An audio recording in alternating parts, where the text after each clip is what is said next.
இயேசுவுக்கு புகழ். மரியே வாழ்க. நம் பாதுகாவலர் புனித சூசேப்பர் புகழ் வளர்க. அலை கடலென திரண்டு வந்திருக்கும் புனித சூசை தந்தையின் பக்த கோடிகளே, நாடக ரசிக பெருமக்களே, பங்கு மக்களே, உங்கள் அனைவரையும் வருக வருக என இருகை கூப்பி வரவேற்பதில் புனித வளன் கலைக்குழு மற்றற்ற மகிழ்ச்சி அடைகிறது. நாடகத்தை பொழுதுபோக்காக செய்யாமல் இறைப்பணியாக, பக்தி முயற்சியாக புனிதரின் வரலாறு மற்றும் இறைவாக்கினர்களின் கதைகளை வருடா வருடம் திருவிழாவிற்கு பலன் கலைக்குழு அர்ப்பணித்துக் கொண்டிருக்கிறது. இறைவாக்கினர் யோனா, அதைத் தொடர்ந்து புனித அருளானந்தர், புனித செபஸ்தியார், புனித தேவசகாயம் பிள்ளை, பலசாலி சிம்சோன், திருமுழுக்கு யோவான். கடந்த ஆண்டு 25 ஆண்டுகால கனவு, 5 ஆண்டுகால உழைப்பில் உருவான நம் பாதுகாவலர் புனித சூசேப்பரின் வரலாற்றை நீதிமான் என்ற தலைப்பில் புதிய ஆலய அர்ச்சிப்புக்கு அர்ப்பணித்தது வளன் கலைக்குழுவின் வரலாற்றின் ஒரு மைல்கல். அதை தொடர்ந்து இந்த ஆண்டு தானியேல் விவிலிய வரலாற்றை நாடகமாக நடிக்க, இல்லை இல்லை இல்லை வாழ்ந்து காட்ட நம் வளன் கலைக்குழு நடிகர்கள் இதோ தயாராக இருக்கிறோம். தானியேல் கிமு 6ஆம் நூற்றாண்டில் யூதேயா நாட்டில் உயர்குடியில் பிறந்தவர். தானியேல் என்றால் எபிரேய மொழியில் தேவன் என் நியாயாதிபதி என்பது பொருள். தானியேல் தன் 13 வயதிலே அடிமையாக பாபிலோனியா கொண்டு செல்லப்பட்டார். 85 ஆண்டுகள் அடிமையாகவே வாழ்ந்திருக்கிறார். பாபிலோனியா மாமன்னர் நெபுகத்நேசர் மற்றும் அவர் மகன் பெல்ததாட்சர், அதன் பின்பு மன்னர் தாரியு என 3 மன்னர்கள் அரசவையிலும் கனவுகளுக்கு விளக்கங்கூறும் வித்தகராகவும், ஞானிகளின் தலைமை பீடமாகவும், இறைவனின் உண்மையான விசுவாசியான தானியேல் ஏன் சிங்க குகையில் தள்ளப்பட்டார்? என்ன சதி நடந்தது? உங்கள் அத்தனை பேருடைய கேள்விகளுக்கு பதில் இதோ நாடக மேடையில். கண்களை அகலமாக்கி சிந்தனையை ஒன்றாக்கி மேடையை பாருங்கள். உங்கள் வீட்டு பிள்ளைகளாம் வளன் கலைக்குழுவின் நடிகர்களை இதோ அறிமுகம் செய்கிறோம். தானியேலாக, கதாநாயகனாக, காவிய தலைவனாக வளன் கலைக்குழுவின் மூத்த உறுப்பினர் கலைப்புலி சாலமோன் தாவீது BA அவர்கள். மாமன்னர் நெபுகத்நேசராக கவர்ச்சி வில்லன் சக்கப்புளம் முத்து அவர்கள். மன்னர் பெல்தாட்சராக இளையவேல் DJN மைக்கேல் அவர்கள். மன்னர் தாரியுவாக புன்னகை மன்னன் G மனாசிஸ் அவர்கள். கல்தேயராக இயக்குனர் இமயம் M அலெக்ஸ் மரியா அவர்கள். பிரதானியாக நவரச நாயகன் M ஏசுடியான் அவர்கள். மந்திரவாதியாக பொன்மேனி S அந்தோணிசாமி அவர்கள். அமைச்சராக சாமியார் பேரன் ஒய் அமலன் அவர்கள். மற்றும் ஒரு அமைச்சராக உதவும் கரங்கள் G கெனட் அவர்கள். தளபதியாக இளைய தளபதி A விக்கி அவர்கள். ஆளுநராக வில்லாதி வில்லன் S அரசரத்தினம் அவர்கள். மிசாவேலாக என்றும் இளைஞன் D இருதராட்சி அவர்கள். அனனியாவாக வான்கோழி M கோபால் அவர்கள். அசரியாவாக வைத்தியர் S சூசை நாடார் அவர்கள். மந்திரவாதி சிஷியனாக நகைச்சுவை புயல் R சிம்சோன் அவர்கள். சிப்பாய்கள் நம்ம வீட்டு பிள்ளைகள் D சிமியோன் அவர்கள், T சூசைமுத்து அவர்கள், M அனீஸ் அவர்கள். வானதூதராக M ஜெய்சன் ஆஞ்சலோ அவர்கள். குரல் பதிவு கீதம் ரெக்கார்டிங் சென்டர் நாகர்கோவில். நன்றி ஜஸ்டின் அண்ணா. சீன் செட்டிங் அரசு சீன் செட்டிங் நாகர்கோவில். நன்றி அன்பரசு அண்ணா. ஒளி காவை கதிர். நன்றி அண்ணா. எல்லாவற்றிற்கும் மேலாக 5ஆம் திருவிழாவை சிறப்பிக்க வாய்ப்பு தந்த புனித சூசேப்பர் நற்பணி மன்றத்தாருக்கு நன்றி நன்றி நன்றி. இதோ நீங்கள் ஆவலுடன் எதிர்பார்த்துக் கொண்டிருக்கும் தானியே தானியே தானியே. யூதேயா மன்னர் யோவாக்கீமுக்கும் நெபுகத்நேசருக்கும் கடும் போர் நடைபெறுகிறது.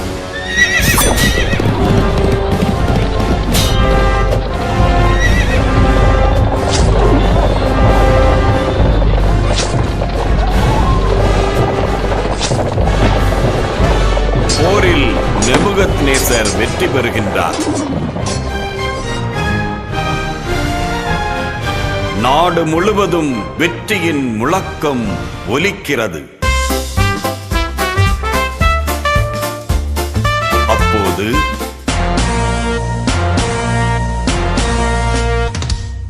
வெற்றி வெற்றி வெற்றி, மாபெரும் வெற்றி.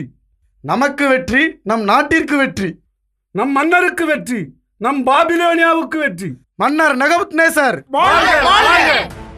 மன்னா, எத்தனையோ மன்னர்கள் பல போர்க்களங்களை கண்டிருக்கிறார்கள். மாவீரன் அலெக்சாண்டர் மேற்காசியாவை வென்று கிரேக்க அரசை நிறுவினான். சைரஸ் அரசன் படை நடத்தி நம் பாபிலோனியாவை வென்றான். ஆனால் நீங்கள் உங்கள் முன்னோர் இழந்த பாபிலோன் அரசை மீண்டும் கைப்பற்றியதோடு இந்த யூதேயாவையும் வென்றிருக்கிறீர்கள். உங்களால் நம் பாபிலோன் பெருமை அடைகிறது. வேந்தே, தங்கள் தலைமையில் நம் எதிரிகள் வீழ்ந்து விட்டதைக் கண்டு எல்லா அரசர்களும் இனி அஞ்சி நடுங்குவார்கள். தாங்கள் பெற்றிருக்கும் இந்த வெற்றிக்கு ஈடு இணையே இல்லை. அரசே, இந்த போரில் யூதேய நாட்டில் உள்ள ஏழை எளியோர் வதைக்கப்படவில்லை, நோயாளிகளும் ஊனமுற்றோரும் துன்புறுத்தப்படவில்லை என்பதை எண்ணும் போது மிகவும் பெருமையாக உள்ளது. அமைச்சரே, உங்கள் பாராட்டுக்கு நன்றி. இன்று நமக்கு ஒரு உன்னதமான நாள். இந்த யூதேயா நாட்டில் இனி நமது ஆட்சி தான் நடக்கும். இந்த நாடு இனி நம் பாபிலோனிய நாட்டின் ஆதிக்கத்துக்கு உட்பட்ட சிறிய நாடாக செயல்படும். தளபதியாரே, மன்னா, யூதேயா நாட்டு கடவுளின் கோயில்களில் வைக்கப்பட்டிருக்கும் பொன் வெள்ளியிலான பாத்திரங்களை எல்லாம் உடனே கைப்பற்ற வேண்டும். அரசே, அந்த பாத்திரங்களை எல்லாம் நம் அரண்மனையிலும் அந்த புறத்திலும் பயன்படுத்தலாம் அல்லவா? இல்லை, அவைகளை எல்லாம் நம் சீனர் நாட்டில் உள்ள கோயில் கருவூலத்தில் வைத்து பத்திரமாக பாதுகாக்க வேண்டும். எக்காலத்திலும் அதை யாரும் எடுத்து பயன்படுத்தக்கூடாது. அது மட்டுமல்ல, இந்த நாட்டில் உள்ள அழகிய பெண்களையும் அறிவாளிகளையும் திரகாத்திரமான இளைஞர்களையும் நம் நாட்டிற்கு அடிமையாக பிடித்து வாருங்கள். மன்னிக்க வேண்டும் அண்ணா, யூதேய நாட்டில் உள்ளவர்களை நம் நாட்டிற்கு எதற்காக கொண்டு செல்ல வேண்டும்? சொன்னதை செய்யுங்கள். கட்டளை மன்னா.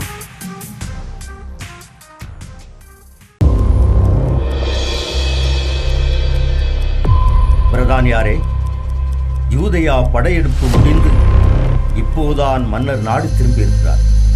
வெற்றி களிப்பில் நாடு முழுதும் கொண்டாட்டங்கள் கோலாகலமாக நடைபெறுகிறது.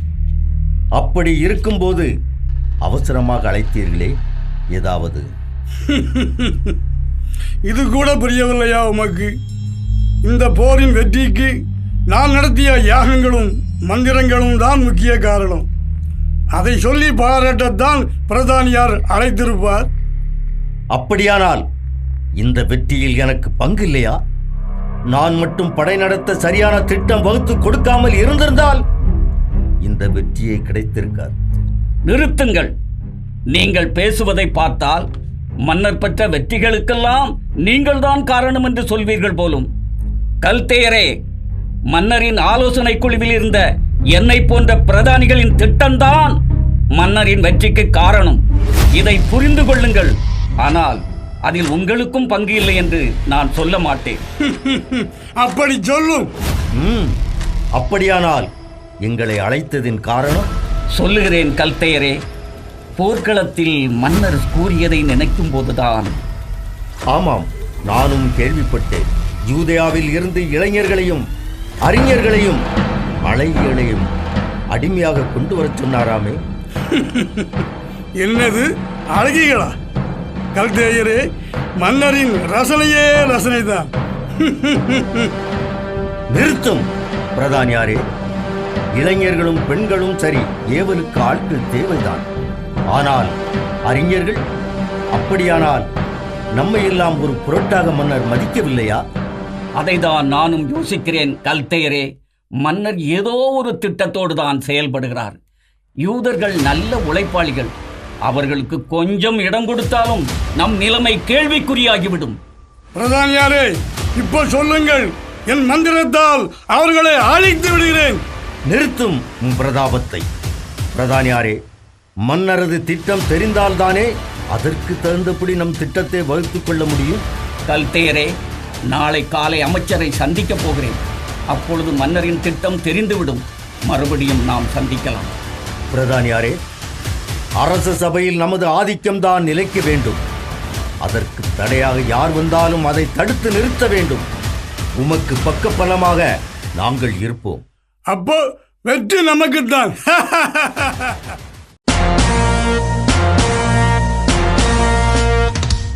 வணக்கம் மன்னா.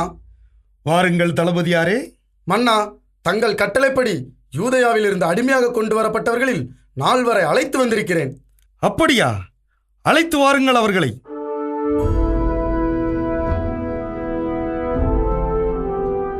மன்னா, இவன் பெயர் தானியேல். இவர்கள் இவனது நண்பர்கள் அனனியா, மிசாவேல், அசரியா. நீங்கள் போகலாம். தளபதியாரே, இவர்களை பார்த்தால் திறமையானவர்களாகத்தான் இருக்கிறார்கள். ஆனால் இவர்கள் யூதேயர்கள். அவர்களை நம் பாபிலோனிய கலாச்சாரத்திற்கு மாற்ற வேண்டும். சொல்லுங்கள் மன்னா, நான் என்ன செய்ய வேண்டும்? முதலில் அவர்களின் பெயரை மாற்ற வேண்டும். நம் அரண்மனையில் பணிபுரிய வசதியாக அவர்களுக்கு கல்தேய மொழியை கற்பிக்க வேண்டும். அத்தோடு உணவு பழக்க வழக்கத்திலும் அவர்களை மாற்றி நாம் உண்ணும் சிறப்பான பன்றி உணவையும் திராட்சை ரசத்தையும் கொடுத்து அவர்களது வாழ்க்கை முறையை மாற்ற வேண்டும். தளபதியாரே, 3 ஆண்டுகள் வரை அவர்கள் உமது நேரடி பாதுகாப்பில் இருக்கட்டும்.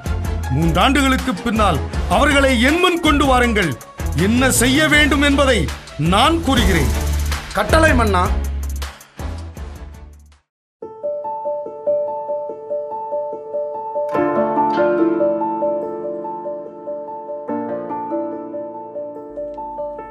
தானியேல், தானியேல். வாருங்கள் தளபதியாரே.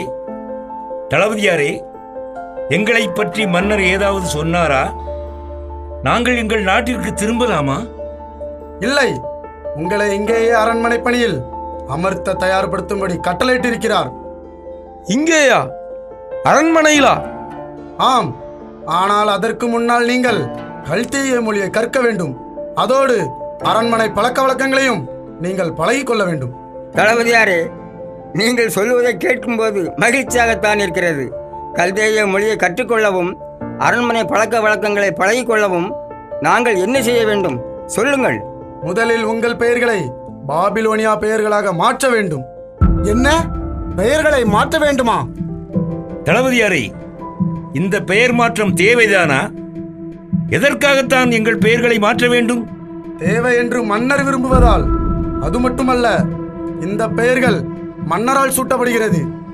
தானியேல், உன் பெயர் பெல்ததாசர் என்றும், அனனியா உன் பெயர் சாத்ராக் என்றும், மிசாவேல் உன் பெயர் மேசாக்கு என்றும், அசரியா உன் பெயர் ஆபத்நேகா என்றும் அழைக்கப்படுவீர்கள் என்பது மன்னரின் ஆணை. இனி நீங்கள் எங்கள் அரண்மனையில் பணிபுரிய உங்களை தயார்படுத்திக் கொள்ளுங்கள். புரியவில்லையே எனக்கு. ஆம், புரியும்படியாகவே சொல்கிறேன். இன்று முதல் 3 ஆண்டுகளுக்கு அரசரது ஆணைப்படி உங்களுக்கு சிறப்பு உணவுகள் அளிக்கப்படும். அதாவது பன்றியின் மாமிசமும் உயர்ந்த ரக திராட்சரசமும் உங்களுக்கு உணவாக வழங்கப்படும். தளபதியாரே, ஆம், இது மன்னரது ஆணை. மன்னிக்க வேண்டும் தளபதியாரே. அரண்மனை பணிக்கு எங்களை தேர்ந்தெடுத்தது பற்றி மகிழ்ச்சி அடைகிறோம். அதற்காக கல்தேய மொழியை கற்க சொல்கிறீர்கள், ஏற்றுக்கொள்கிறோம். ஆனால் உங்கள் வழக்கப்படி வழிபாட்டு தலங்களில் பன்றியை பலியாக ஒப்பு கொடுப்பதையும் அதன் மாமிசத்தை நீங்கள் உணவாக உண்பதையும் அதையே நாங்களும் உண்ண வேண்டும் என்பதையும் ஏற்றுக்கொள்ள முடியாது. ஏன் முடியாது? அது தீட்டானது. அதை உட்கொண்டால் எங்கள் உடலும் தீட்டாகிவிடும். தீட்டா? என்ன சொல்கிறாய்? ஆம், எங்கள் திருச்சட்டம் அதைத்தான் சொல்கிறது. அதை உட்கொண்டு எங்கள் கடவுளை நாங்கள் ஏமாற்ற மாட்டோம். தளபதியாரே, எங்கள் சமய ஒழுங்குபடி உங்கள் உணவை நாங்கள் உண்ண முடியாது. தானியேல், மன்னரின் கட்டளையை மீறுவது மாபெரும் குற்றம். நீங்கள் அந்த உணவை உண்டு நல்ல பலசாலியாக இருக்க வேண்டும் என்று மன்னர் விரும்புவது எப்படி தவறாகும்? தளபதியாரே, நாங்கள் திடகாத்திரமாக இருக்க வேண்டும், அவ்வளவுதானே? தளபதியாரே, 10 நாட்கள் அவகாசம் தாருங்கள். நாங்கள் வழக்கமாக உண்ணும் காய்கறி உணவையும் நீரையும் பயன்படுத்துகிறோம். அதன் பின் எங்களை சோதித்து பாருங்கள். நாங்கள் நல்ல பலசாலிகளாக இருப்பதை நீங்களே காண்பீர்கள். தானியேல், உனது கோரிக்கை நியாயமானதுதான், எனக்கு புரிகிறது. ஆனால் மன்னரின் கட்டளையை நான் எப்படி மீற முடியும்? மன்னருக்கு தெரிந்தால் விபரீதமாகிவிடும். உங்கள் நிலைமை எங்களுக்கு புரிகிறது. நீங்கள் தான் இதற்கு ஒரு வழி கூற வேண்டும். தளபதியாரே, மன்னர் கேட்டால் நீங்கள் தரும் உணவைத்தான் நாங்கள் சாப்பிடுகிறோம் என்று சொல்லிவிடுங்கள். அசரியா? சரி, உங்கள் விருப்பப்படி நடக்கட்டும். ஆனால் 10 நாட்கள், அதன் பின் என் முடிவுக்கு நீங்கள் கட்டுப்பட வேண்டும். நன்றி தளபதியாரே, நன்றி. சரி, இந்த விஷயம் வேறு யாருக்கும் தெரிய வேண்டாம். கவனமாக நடந்து கொள்ளுங்கள்.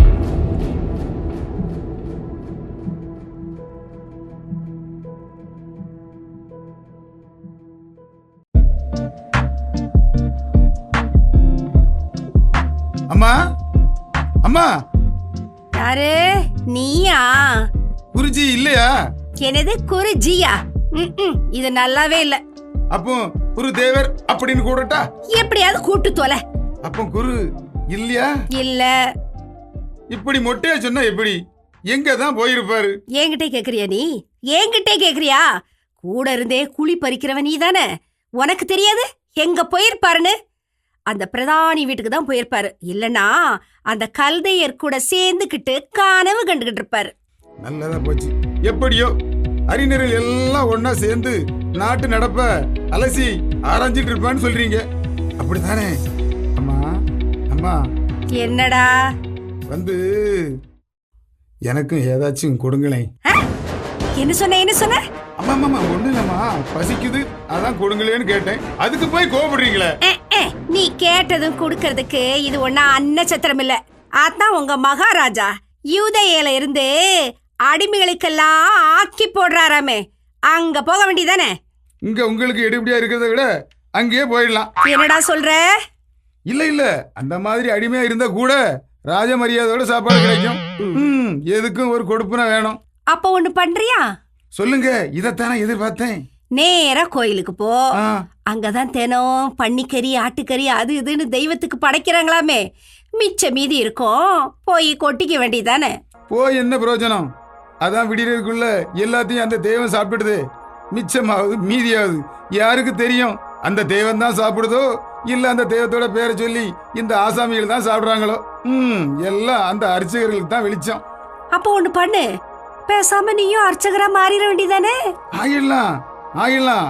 பசி தீந்துடும், ஆனா அறிவு வளராதே. நம்ம கூட இருந்தா தான் அறிவில்ல வளரும். அம்மா, நம்ம ஐயா கூட இருந்தா ஆவிகளை பத்தி தெரிஞ்சுக்கலாம், அதை எப்படி கட்டுப்படுத்தலாம்னு தெரிஞ்சுக்கலாம், அது கூட பேசவும் செய்யலாம். வர வர உங்களுக்கு ஒண்ணுமே தெரியலம்மா. ஆவியா? என்னடா சொல்ற? ஆமா, நம்ம குரு இப்போ அதை பத்தி தானே ஆராய்ச்சி பண்றாரு. உங்களுக்கு ஒண்ணுமே புரியல. நம்ம மகாராஜா யுத்தத்துல ஜெயிச்சாரு, அது எப்படி தெரியுமா? எப்படி? அம்மா, நம்ம குரு மந்திரம் போட்டு ஆவிகளை எல்லாம் ஏவி விட்டு எதிரிகளை முடக்கி போட்டதாலதான் மகாராஜா ஜெயிச்சாரு. இல்லன்னா ஜெயிப்பாரு. அப்ப நீ ஒண்ணு பண்ணு, அந்த ஆவிய எல்லாம் உன் வயித்துல புகுத்தி உன் பசிய தீத்துக்க. கதை விடுறான், கதை போடா. என்ன சொன்னாலும் இன்னைக்கு காரியம் பலிக்காது போல இருக்க. அந்த அறையில போய் ஏதாவது இருக்கான்னு பாப்போம்.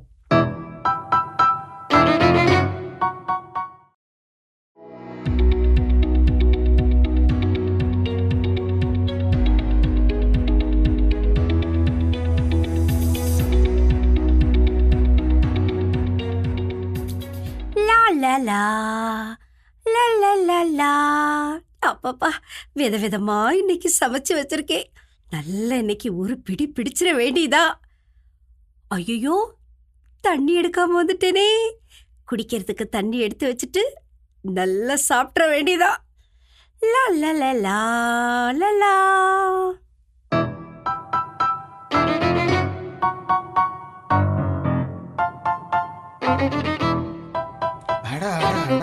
என்ன சாப்பாடு, என்ன சாப்பாடு விதவிதமா வச்சிருக்காங்களே.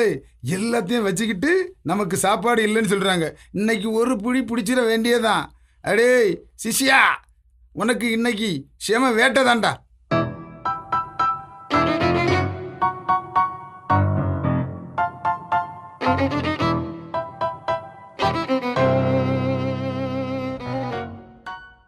அப்பா, உட்கார்ந்து சாப்பிட வேண்டியது தாயோ. சாப்பாடு காணோம். மேசையில தானே வச்சுட்டு போனேன். ஐயோ, யார் எடுத்தான்னு தெரியலையே. சாப்பாடு எங்க போச்சு? மாயமா மந்திரமா இருக்கே. யார் எடுத்தாங்களா? ஒருவேளை அந்த பையன் சொன்ன மாதிரி ஆவி ஏதாவது சாப்பிட்டுருக்குமா? ஐயோ, பயமா இருக்கு. ஐயோ ஐயோ, என்ன சத்தம் கேக்கு? என்ன சத்தம் கேக்கு? பேய், பேய், ஆவி, ஆவி.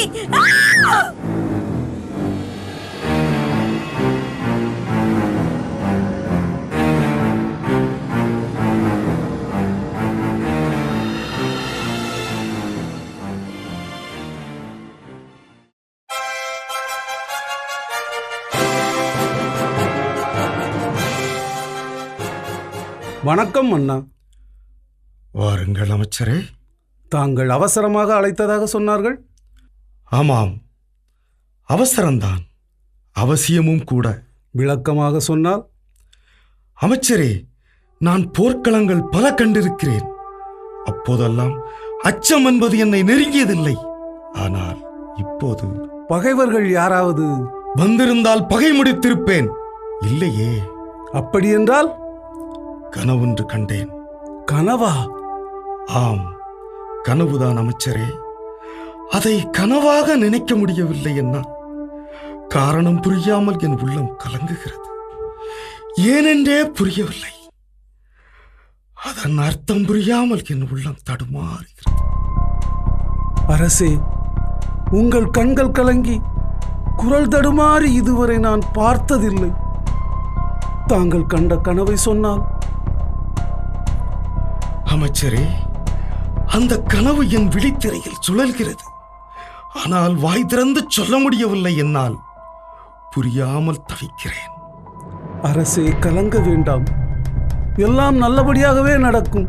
நமது அரசவை பிரதானிகளையும் கல்தையர்களையும் மந்திரவாதிகளையும் உடனே வரவழைப்போம்.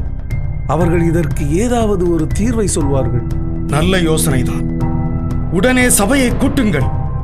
அத்தோடு என் மனக்குறையை தீர்த்து வைப்பவர்களுக்கு உயர் பதவிகளும் சன்மானமும் வழங்கப்படும் என்று அறிவித்து விடுங்கள். கட்டளை அரசு.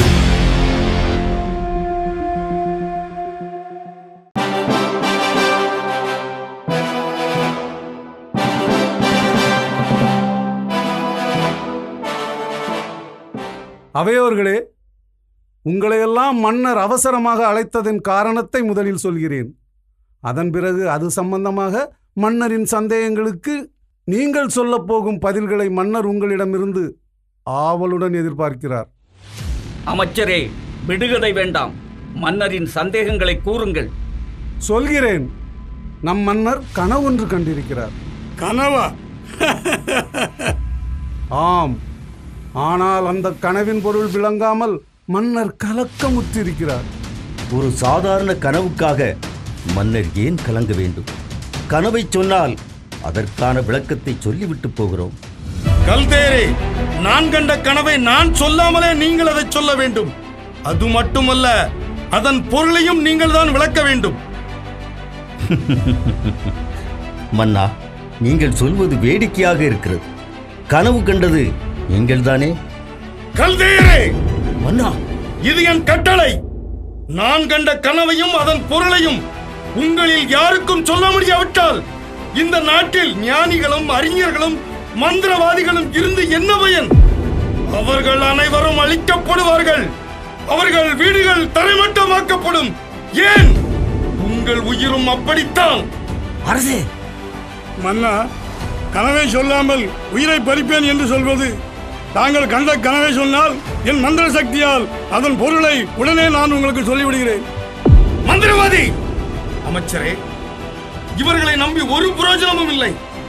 இவர்களால் என் குழப்பத்திற்கு பதில் சொல்ல முடியாது. நானும் ஒரு முடிவுக்கு வந்துவிட்டேன்.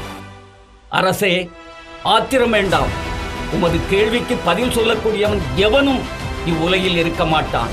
கண்ட கனவை சொல்லாமல் அதற்கான விளக்கத்தை எந்த மந்திரவாதியாலும் ஏன் மாயவித்தக்காரனாலும் சொல்லிவிட முடியாது.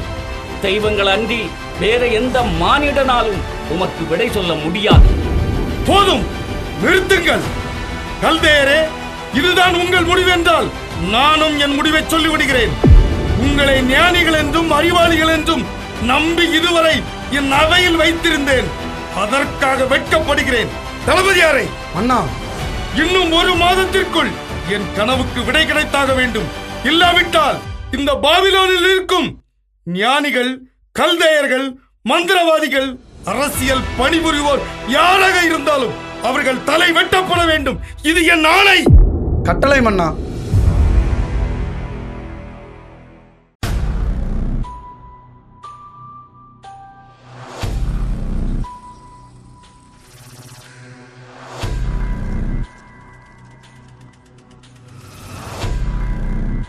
தானியேல், தானியேல், நண்பர்களே, என்ன இது? ஏன் இந்த பதட்டம்? தானியேல், மன்னரின் அறிவிப்பை கேட்டாயா? நாம் இப்போது வாழ்வா சாவா என்ற நிலைக்கு தள்ளப்பட்டிருக்கிறோம். மிசாவேல், என்ன சொல்கிறாய்? மன்னர் கனவு ஒன்று கண்டாராம். அந்த கனவையும் அதற்கான விளக்கத்தையும் 1 மாதத்திற்குள் சொல்ல வேண்டுமாம். சொல்லாவிட்டால் நாட்டில் உள்ள ஞானிகளையும் அறிஞர்களையும் கொன்று விடுவாராம். இது அநியாயம். ஆம், கனவு கண்டது மன்னர் தானே. அவர் கண்ட கனவை அவர்தானே சொல்ல முடியும். கனவை சொன்னாலாவது யோசிக்கலாம். தானியேல், ஏன் பேசாமல் நிற்கிறாய்? இப்போது என்ன செய்யலாம்? நண்பர்களே, ஏன் கவலைப்படுகிறீர்கள்? காலங்களையும் பருவங்களையும் மாற்றும் நம் கடவுள் நம் கவலைகளை நிச்சயம் மாற்றுவார். வாருங்கள், நம் ஆண்டவரிடம் வேண்டுவோம். எங்கள் தந்தையே இறைவா, உமக்கு நன்றியும் புகழும் கூறுகிறோம். நீர் மாட்சிமை பெற்றவர், ஆழ்ந்த மறைபொருளை விளக்குபவர். நாங்கள் உம் கட்டளைகளை கைவிட்டு பாவம் செய்தோம் ஆண்டவரே. உம் அடியவர்கள் நாங்கள். எங்களை மன்னித்து எங்கள் விண்ணப்பங்களை கேட்டருளும். விண்ணிற்கும் மண்ணிற்கும் தலைவரே, வல்லவரே, எங்கள் மேல் இரக்கமையும். இருள் நிறைந்த அந்த மறைபொருளை எங்களுக்கு விளங்கச் செய்யும்.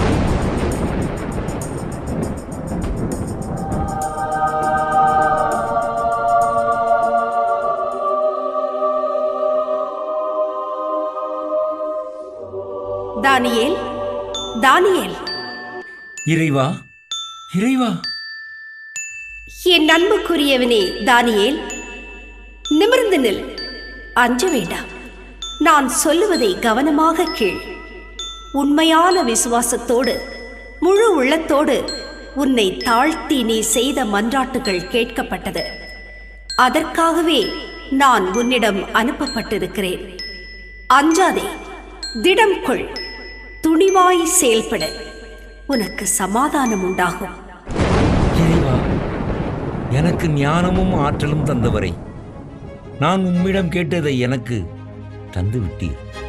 நன்றி இறைவா, நன்றி.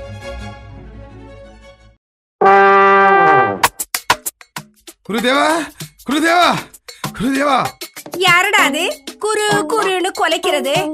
ஆட நீதானா?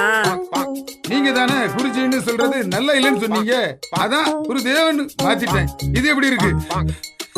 எதுக்கு இப்படி மூச்சு வாங்குற? குரு குருன்னு கத்திக்கிட்டு இருந்தியே, உன் குருவுக்கு என்னவா? உங்களுக்கு தெரியாதா? நம்ம மகாராஜா ஒரு கனவு கண்டாராம். அது என்னன்னு சொல்லி அதுக்கான விளக்கத்தை சொன்னா நிறைய பரிசும் கொடுத்து பெரிய பதவியும் கொடுப்பாங்களாம். உண்மையாவா? நான் பொய்யா சொல்றேன், உண்மையாத்தான். ஆமா, கனவு கண்டது ராஜா தானே, அது எப்படி மத்தவங்களுக்கு தெரியும்?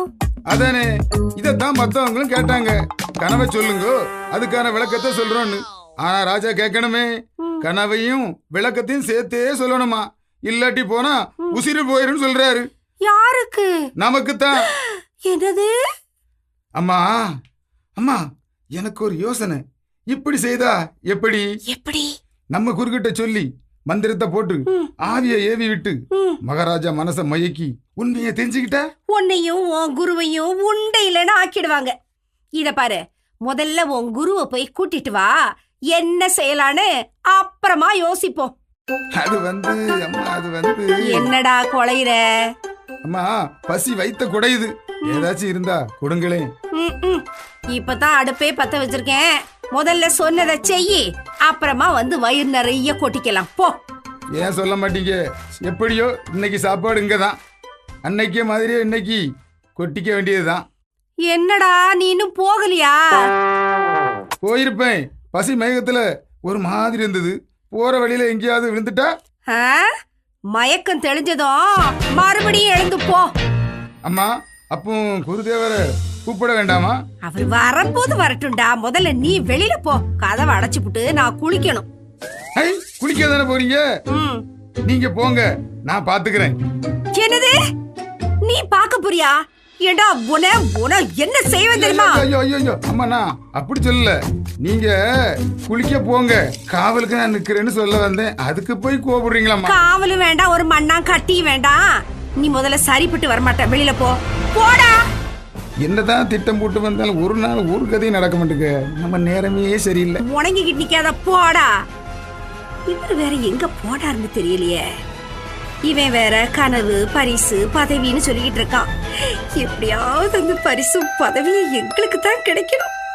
அந்த பரிசும் பதவியும் எங்களுக்கு கிடைச்சிட்டுனா ஐயோ, நானும் அவரும் ஐயோ நினைச்சு கூட பார்க்க முடியலையே.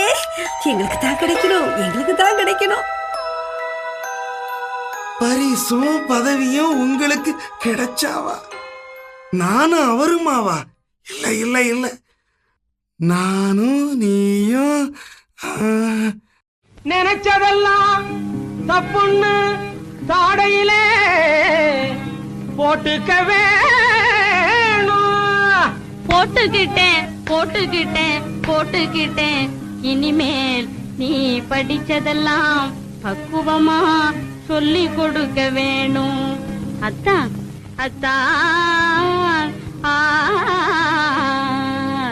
உன் அத்தானும் நான் தானே, சட்ட பொத்தானும் நீ தானே. அத்தானும் நான் தானே, சட்ட பொத்தானும் நீ தானே. அத்தானும் நான் தானே, என் முத்தாரம் நீ தானே, இனி செத்தாலும் மறவேனே. முத்தாரம் நீ தானே, இனி செத்தாலும் மறவேனே. முத்தாரம் நீ தானே.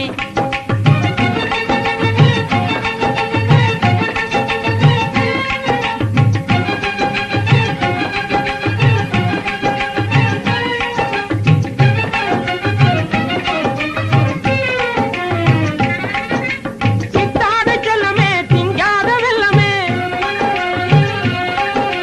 வித்தார சங்கமே, வேதாந்த சிங்கமே. சித்தாத செல்லமே, திங்காத வெல்லமே. வித்தார சங்கமே, வேதாந்த சிங்கமே. அத்தான டங்கார சங்கீதமே. உனக்கு அத்தானு அருமை, அத்தானு ஆசை, அத்தானு நான் தானே. என் முத்தாரம் நீ தானே. அத்தானு நான் தானே. உன்ன மலை போல நினைச்சிருக்கேன், நீ அசையாமல் இருக்காதே.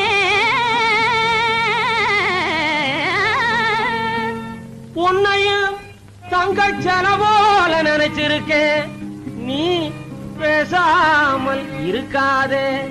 கண்ணு என் கண்ணு, உன்னாட்டம் புத்திசாலி உலகினில் ஏது. ஓஹோ, ஆமா, என் நாட்டம் உனக்கு இனி எதுவும் அமையாது. உன்னாட்டம் புத்திசாலி உலகினில் ஏது. என் நாட்டம் உனக்கு இனி எதுவும் அமையாது. என்னாலும் நமக்கு இனி இணை கிடையாது. சுந்தரியே, அடி சுந்தரியே, கண்ணு சுந்தரியே, அந்தரங்கமே. மனம் சொக்குது ஆனந்த ரங்கமே. சுந்தரியே அந்தரங்கமே. மனம் சொக்குது ஆனந்த ரங்கமே. அத்தானு நான் தானே.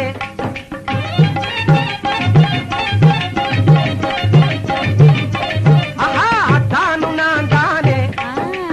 முத்தாரம் நீ தானே. அத்தானு நான் தானே. கனவா?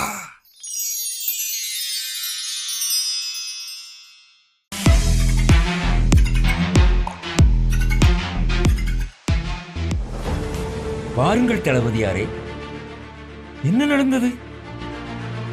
ஏன் இந்த கலக்கம்? கலக்கம்தான். அத்தோடு கடமையும் சேர்ந்து விட்டதே. என்ன சொல்கிறீர்கள்? மன்னரின் அறிவிப்பை கேள்விப்பட்டிருப்பாய். ஆமாம். பெல்ததாசர் மன்னர் கண்ட கனவையும் அதன் உட்பொருளையும் சொல்லவில்லை என்றால் அனைத்து ஞானிகளையும் அறிஞர்களையும் கல்தையர்களையும் கொன்றுவிட வேண்டும் என்று கட்டளையிட்டிருக்கிறார். எங்களையுமா? மன்னரின் விருப்பத்தை நிறைவேற்ற முடியாதவர்கள் யாராக இருந்தாலும் மண்ணிற்குள் போக வேண்டும் என்பது மன்னரின் கட்டளை. அதை மறுக்கும் உரிமை யாருக்கும் கிடையாது. தளபதியாரே, கனவுகள் என்பது கடவுள் நமக்கு தரும் செய்தியாகும். அதை உய்த்துணரும் சக்தி சாதாரணமாக யாருக்கும் கிடையாது. ஏன், ஞானிகளுக்கும் கூடவா? ஆம் தளபதியாரே, கடவுள் மக்களிடையே வாழவில்லை என்று கூறி தங்கள் குறுகிய அறிவை வெளிப்படுத்துகிறார்கள் சிலர். அது மட்டுமல்ல, இந்த உலகம் முடியும் மட்டும் அவர் நம்மோடுதான் இருப்பார் என்பதையும் நம்ப மறுக்கிறார்கள். தளபதியாரே, அச்சம் நம்மிடம் நம்பிக்கையற்ற தன்மையை வளர்க்கிறது. ஆனால் கடவுளை நோக்கி நாம் செய்யும் ஜெபம் அந்த அச்சத்தை போக்கி நம்பிக்கையை தருகிறது. புரியவில்லை எனக்கு. தளபதியாரே, ஒருவர் எவ்வளவுதான் வலிமை மிக்கவராக இருந்தாலும் இருமாப்பும் சுயநலமும் கடவுளை அவனிடமிருந்து அகற்றிவிடும். நம் மன்னருக்கும் அதே நிலைதான். கவலையும் சஞ்சலமும் அவரை தொடரத்தான் செய்யும். தளபதியாரே, நீங்கள் அனுமதித்தால் மன்னரின் மனக்கவலையை நான் போக்குகிறேன். பெல்ததாசர், நீயா? உனக்கு என்ன பைத்தியமா? அரண்மனை பிரதானிகள், கல்தேயர்கள், மந்திரவாதிகள் அவர்களாலேயே முடியவில்லை. நீ வேண்டாம். நீ சாதாரணமானவன். விபரீதத்தை விலை கொடுத்து வாங்க பார்க்கிறாய். தானியேல், வேண்டாம். நம் உயிரோடு நீ விளையாட வேண்டாம். அனனியா, பதட்டம் வேண்டாம். நான் சொல்லப்போகும் விளக்கம் யாவும் என்னுடையதல்ல, நம் கடவுளிடமிருந்தே வரும். தளபதியாரே, மன்னரிடம் சொல்லுங்கள். மன்னர் கண்ட கனவையும் அதன் விளக்கத்தையும் மன்னருக்கு நான் தெரிவிக்கிறேன். பெல்ததாசர், அஞ்ச வேண்டாம், தைரியமாக செல்லுங்கள்.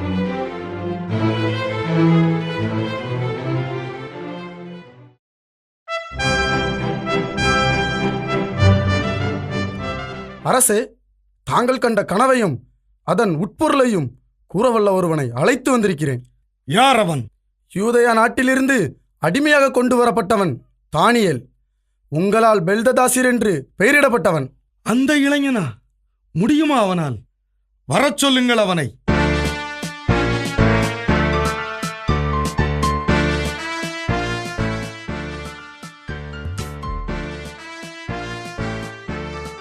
பெல்ததாட்சர், நான் கண்ட கனவையும் அதன் உட்பொருளையும் உன்னால் கூற முடியுமா? அரசே, தாங்கள் கேட்கும் மறைபொருளை எந்த ஞானியாலும், மாய வித்தைக்காரனாலும், ஏன் மந்திரவாதியாலும் சொல்ல முடியாது. அப்படியானால் உன்னால் மட்டும்தான் சொல்ல முடியும் என்கிறாயா? என்னால் அல்ல, என் கடவுளால் முடியும். வீண் பிதற்றல். அரசே, நான் சொல்ல போகும் விளக்கம் என்னுடையதல்ல, அது என் கடவுளிடமிருந்தே வந்துள்ளது. ஆம், விண்ணக கடவுள் ஒருவரால் மட்டுமே பிற்காலத்தில் நிகழப்போவதை முன்கூட்டியே சொல்ல முடியும். அவர் அருள் இருப்பதால் தான் நீங்கள் கண்ட கனவையும் மனதில் தோன்றிய எண்ணங்களையும் அதற்கான விளக்கத்தையும் இப்போது சொல்லப் போகிறேன். அப்படியானால் நீ ஒரு கடவுளா? இல்லை, கடவுளின் ஊழியன். இளைஞனே, நான் கண்ட கனவில் தடுமாறிக் கொண்டிருக்கும் என் உள்ளத்திற்கு உன் பேச்சு ஆறுதல் தருகிறது. நீ என்ன சொல்ல போகிறாய்? அரசே, உம் பேரரசின் எதிர்காலத்தை பற்றி சிந்தித்த வண்ணம் நீர் படுக்கைக்கு சென்றீர். அப்போது தங்கள் கனவில் ஒரு பெரிய சிலையை கண்டீர். ஆம், சிலையைத்தான் கண்டேன். பிரகாசமான அந்த சிலையின் தலை பொன்னாலும், மார்பு வெள்ளியாலும், வயிற்று பாகம் வெண்கலத்தாலும் செய்யப்பட்டிருந்தது. ஆம் ஆம், அப்படித்தான் இருந்தது, அப்படித்தான் இருந்தது. அதன் கால்கள் இரும்பாலும், பாதங்கள் பாதி இரும்பாலும் பாதி களிமண்ணாலும் செய்யப்பட்டிருந்தது. உண்மை, உண்மை. நீ சொல்வது அனைத்தும் உண்மைதான். அரசே, அந்த சிலையை நீர் உற்று பார்த்து கொண்டிருக்கிறீர். அப்போது ஒரு பெரிய கல் உருண்டு வந்து அந்த சிலையை உடைத்து சிதறடித்தது. ஆனால் அந்த கல்லோ பூமியெங்கும் பரவி பெரிய மலை போல் ஆனது. இதுதானே நீங்கள் கண்ட கனவு? பில்ததாட்சர், நீ கூறிய அனைத்துமே உண்மைதான். நான் கண்ட கனவும் அதுதான். அமைச்சரே, பார்த்தீரா? இந்த பாபிலோனில் இத்தனை ஞானிகளும் அறிஞர்களும் மந்திரவாதிகளும் இருந்தும் அவர்களால் முடியாத காரியத்தை இந்த இளைஞன் செய்திருக்கிறான். பில்ததாட்சர், என் மனக்குறையை தீர்த்து விட்டாய். நான் உன்னை நம்புகிறேன். நான் கண்ட கனவின் உட்பொருளையும் உன்னால் தான் சொல்ல முடியும். சொல், சொல். அரசே, பதட்டம் வேண்டாம். விண்ணக கடவுள் உமக்கு அரச உரிமையையும் ஆற்றலையும் வலிமையையும் தந்திருக்கிறார். அதனால்தான் நீர் அரசர்க்கரசராய் விளங்குகிறீர். அரசே, பொன்னாலான அந்த சிலையின் தலை வலிமை மிக்க தலைமையிலான அரசை குறிக்கிறது. ஆனால் உமக்கு பின்னால் உம்மை விட வலிமை குறைந்த ஒரு அரசு தோன்றும். அதற்கு பின்னால் வெண்கலம் போன்ற மூன்றாவது ஒரு அரசும், கடைசியாக இரும்பை போன்ற வலிமை மிக்க ஒரு அரசும் தோன்றும். அந்த அரசு அனைத்தையும் நொறுக்கிவிடும். ஆம், நீர் கண்ட கனவில் சிலையின் பாதங்கள் களிமண்ணாலும் இரும்பாலும் பிளவுபட்டிருந்தது போல் கடைசியாக தோன்றிய அந்த அரசும் பிளவுபட்டு போகும். அப்போது விண்ணக கடவுள் ஒரு அரசை நிறுவுவார். கடவுள் அரசராவாரா? வேடிக்கையாக இருக்கிறது. வேடிக்கை அல்ல இது, பிரதானியாரை. நடக்கப் போவது அதுதான். அந்த அரசு என்றும் அழியாது, நிலைத்து நிற்கும். யாருடைய கையும் படாது பெயர்ந்து வந்து மலை போல் நிமிர்ந்து நிற்கும். அதைத்தான் அந்த கல் குறிக்கிறது. அரசே, எதிர்காலத்தில் நிகழப்போகும் அந்த மாபெரும் உண்மையைத்தான் கடவுள் இந்த கனவின் மூலம் உமக்கு தெரிவித்திருக்கிறார். நீர் கண்ட கனவு உண்மையானது, அதன் பொருளும் உண்மையானது. பில்ததாட்சர், உன்னால் என் கவலைகள் தீர்ந்தது. உன் கடவுள் நம்பிக்கையை நான் நம்புகிறேன். நீ வணங்கும் கடவுள்தான் கடவுள்களுக்கெல்லாம் மேலான கடவுள், அரசர்களுக்கெல்லாம் தலைவன். இதுதான் உண்மை. அரசே, பில்ததாட்சர், நீ செய்திருப்பது மகத்தான காரியம். இதோ இவர்கள் அனைவரின் உயிரையும் நீ காப்பாற்றி விட்டாய். அமைச்சரே, நாம் அறிவித்தது போல் இவனுக்கு பரிசுகளை வழங்குங்கள். அது மட்டுமல்ல, இன்று முதல் இந்த பாபிலோனா முழுவதுக்கும் ஆளுநராக பெல்தாட்சரை நியமிக்கிறேன். அத்தோடு நாம் அமைச்சரவை ஞானிகளுக்கெல்லாம் இனி பெல்தாட்சரே தலைவராக இருப்பார். அரசே, ஆம், இது என் கட்டளை. பெல்தாட்சர், இன்று எது வேண்டுமானாலும் தயங்காமல் நீ கேட்கலாம். நீ கேட்பது கொடுக்கப்படும். அரசே, தங்கள் மனக்கவலையை போக்க உதவிய இறைவனுக்கு நன்றி கூறுங்கள். அதோடு எங்களுக்கு மறுபடியும் எங்கள் இறைவன் தந்த பெயரே நீடிக்க அனுமதிக்க வேண்டும். அப்படியே ஆகட்டும். மறுபடியும் நீயும் உன் நண்பர்களும் அவ்வாறே அழைக்கப்படுவீர்கள். நன்றி அரசே.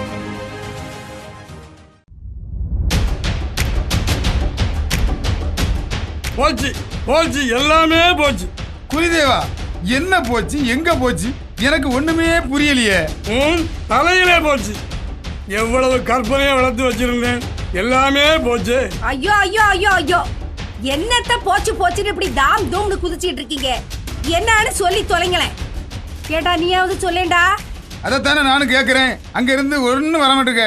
என்னதான் நடந்தது சொல்லி தொலைங்களேன் ரெண்டு பேரும். அதாண்டி அந்த கனவை சொன்னா எப்படியாவது சமாளிச்சு பரிசை வாங்கிடலாம்னு நினைச்சேன். பாவி பய எல்லாத்தையும் கெடுத்துட்டானே. யாரு இவனா? இல்ல, அந்த தானியலை தான் சொல்றேன். இதுக்குத்தான் நான் அன்னைக்கே சொன்னேன், மந்திரத்தை போட்டு அந்த கூட்டத்தையே அழிச்சிடலாம்னு. எங்க கேக்கீங்க ஏன் சொல்ல? ஆமா, இவர் மந்திரத்தால ஒரு மாங்காய கூட பறிக்க முடியாது. அழிக்க போறாரா, அழிக்க. அம்மா, சரியா சொன்னீங்க, சரியா சொன்னீங்க. முதல்ல என்ன விஷயம்னு சொல்லி தொலைங்க. அதுதான் எல்லாமே போச்சுன்னு சொல்றேன்ல. குருதேவா, இதத்தானே அப்பவும் சொன்னீங்க. ஏல, இவ ஏன் பொண்டாட்டி இல்லன்னு நானா சொன்னேன்? நீங்க தான் அடிக்கடி ஞாபகப்படுத்துறீங்க, இவ ஏன் பொண்டாட்டி, இவ ஏன் பொண்டாட்டி. எனக்கு வர்ற கோபத்துக்கு அவனை விட்டு தொலைங்க. நீங்க சொல்லுங்க என்ன நடந்ததுன்னு.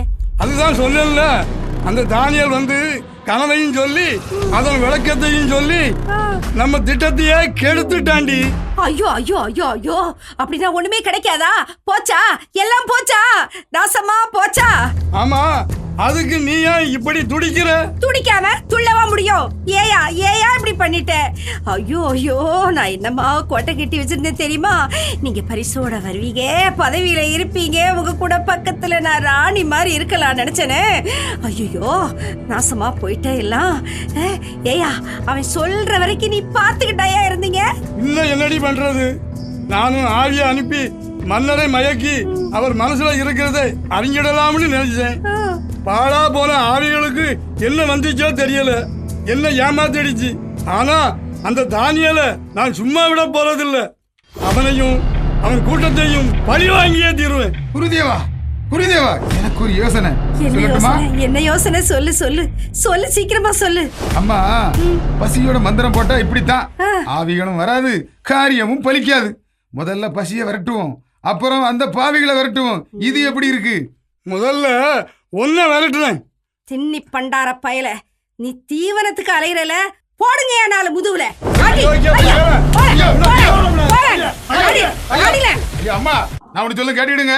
நீ ஒரு மண்ணாங்கட்டியும் சொல்ல வேண்டாம், போல அடிங்க அடிங்க போடுங்க.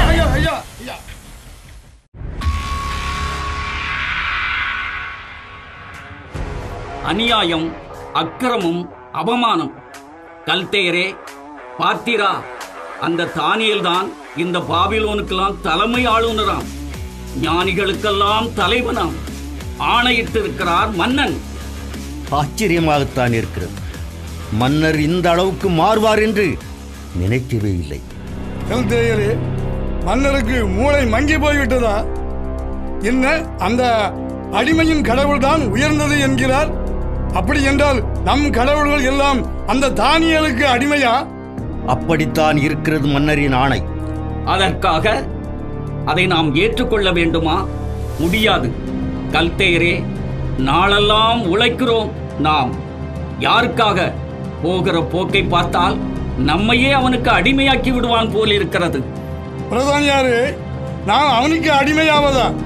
ஆட்சியை சூழ்ச்சியால் வெல்லும் சித்துமனம் கொண்ட நீரா இப்படி பேசுகிறீர்? தேளுக்கு கொடுக்கில் விஷம், சீரும் சிறுத்தைக்கு நகத்தில் விஷம், நச்சு பாம்பிற்கோ நாக்கிலே விஷம். ஆனால் நமக்கு மறந்துட்டீரா? பிரதானியாரே, கோபுர கலசத்தின் உச்சியில் இருக்கிறோம் என்று கும்மாளம் போடுகிறான் மன்னன்.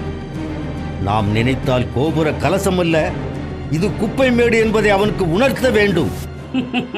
அது முடியுமா நம்மால்? பிரதானியாரே, முடியாது என்ற எண்ணமே நமக்கு வரக்கூடாது. முடித்துவிட வேண்டும் அந்த தானியேலின் கொட்டத்தை. பிரதானியாரே, இந்த மாநிலத்தில் நமது ஆதிக்கம்தான் நிலைக்க வேண்டும். நம் கட்டளையை மீறுபவன் யாராக இருந்தாலும் அவனை முளையிலேயே கிள்ளி எறிந்து விட வேண்டும்.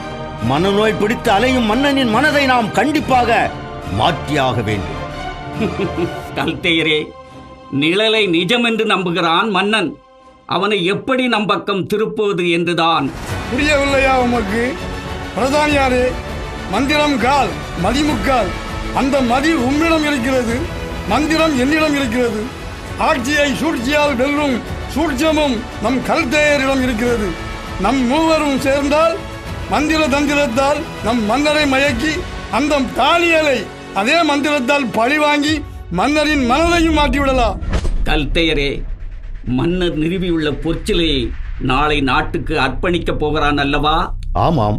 அந்த சிலையை வைத்தே அந்த தானியலையும் அவன் கூட்டத்தையும் பழி வாங்க வேண்டும்.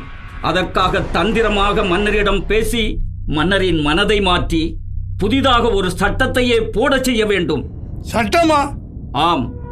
மன்னரால் நிறுவப்படும் சிலைதான் இனி இந்த நாட்டின் வணக்கத்துக்குரியது. அதை வணங்க மறுப்பவர்கள் தண்டனைக்குரியவர்கள். அவர்கள் எரியும் நெருப்பிலே போடப்படுவார்கள். எப்படி என் திட்டம்? அற்புதமான திட்டம். நிச்சயம் அந்த தானியல் மாட்டிக்கொள்வான். அப்போ அந்த தானியல் செத்தால்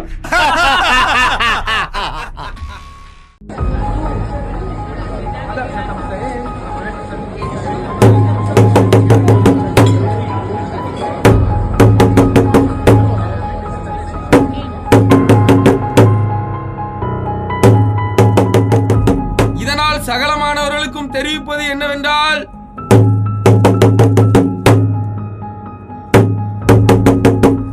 நமது மாமன்னர் தூரா என்ற இடத்தில் அமைந்துள்ள பொன்னாலான சிலையை நாளை நம் நாட்டுக்கு அர்ப்பணிக்கப் போகிறார்.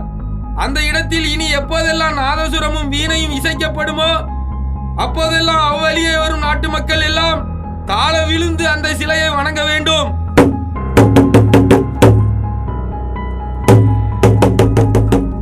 இதை யாராவது மீறினால் அவர்கள் எரியும் நெருப்பில் தூக்கி எறியப்படுவார்கள். இது மன்னரின் ஆணை.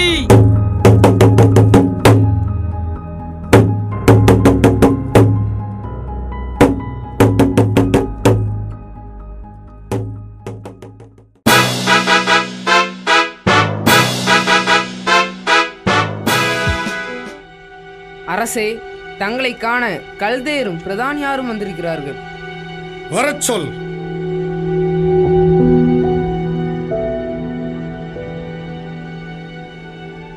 வாருங்கள் பிரதானியாரே. அரசே, இது உமக்கே நன்றாக இருக்கிறதா? பாபிலோனியர்கள் எப்போதும் அவமான சின்னமாகத்தான் இருக்க வேண்டுமா? கல்தேயரே, ஆத்திரம் வேண்டாம், அமைதி கொள்ளுங்கள். என்ன நடந்தது? மன்னா, நீர்தான் இந்த நாட்டுக்கு எல்லாம். உன் கட்டளைதான் இந்த நாட்டின் சட்டம். இதற்கு இந்த நாட்டு மக்கள் அனைவரும் கட்டுப்பட வேண்டும், அப்படித்தானே? ஆம், இதில் என்ன சந்தேகம்? வந்துவிட்டது உம்மால். என்ன சொல்கிறீர்கள்? ஆம், அரச சபையில் அந்த யூதேயனுக்கு அளித்த மரியாதையால் எங்களை தரம் தாழ்த்தினீர், பொறுத்து கொண்டோம். ஆனால் நம் நாட்டு சட்டத்தை அந்த யூதேயர்கள் மீறுவதை எங்களால் வேடிக்கை பார்த்து கொண்டிருக்க முடியாது. என்ன, சட்டம் மீறப்படுகிறதா? ஆம் அரசே, நீர் நிறுவிய பொற்சிலையின் மரியாதைக்காக நீர் அறிவித்த சட்டம். அங்கே இசை ஒலி எழுப்பும் போது அனைவரும் அதை வணங்க வேண்டும் என்பதுதான். அதை மீறினால் அவர்கள் எரியும் நெருப்பிலே வீசி எறியப்படுவார்கள். இதுதானே சட்டம்? ஆமாம். அப்படியானால் கொண்டு வாருங்கள், அவர்களை எரியும் நெருப்பிலே போடச் சொல்லுங்கள்.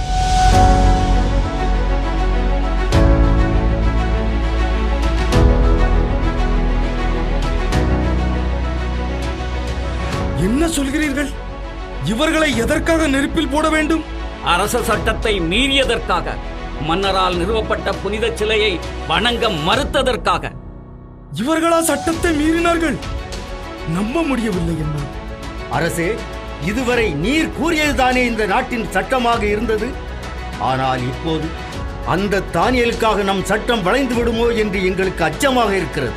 கல்தேயரே, தானியேல் விவேகமும் அறிவும் உடையவன், கனவுகளுக்கு விளக்கம் கூறும் வித்தகன், சிக்கல்களுக்கு தீர்வு காணும் திறமை உடையவன்.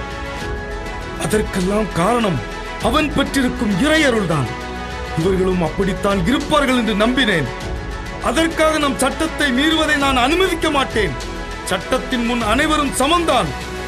அரசே, உம்மால் பாராட்டப்பட்டு பதவிகளும் வழங்கப்பட்ட இந்த யூதர்கள் நம் தெய்வங்களை வணங்காதது மட்டுமல்ல, உம்மால் நிறுவப்பட்ட பொற்சிலையும் அவமதிக்கிறார்கள்.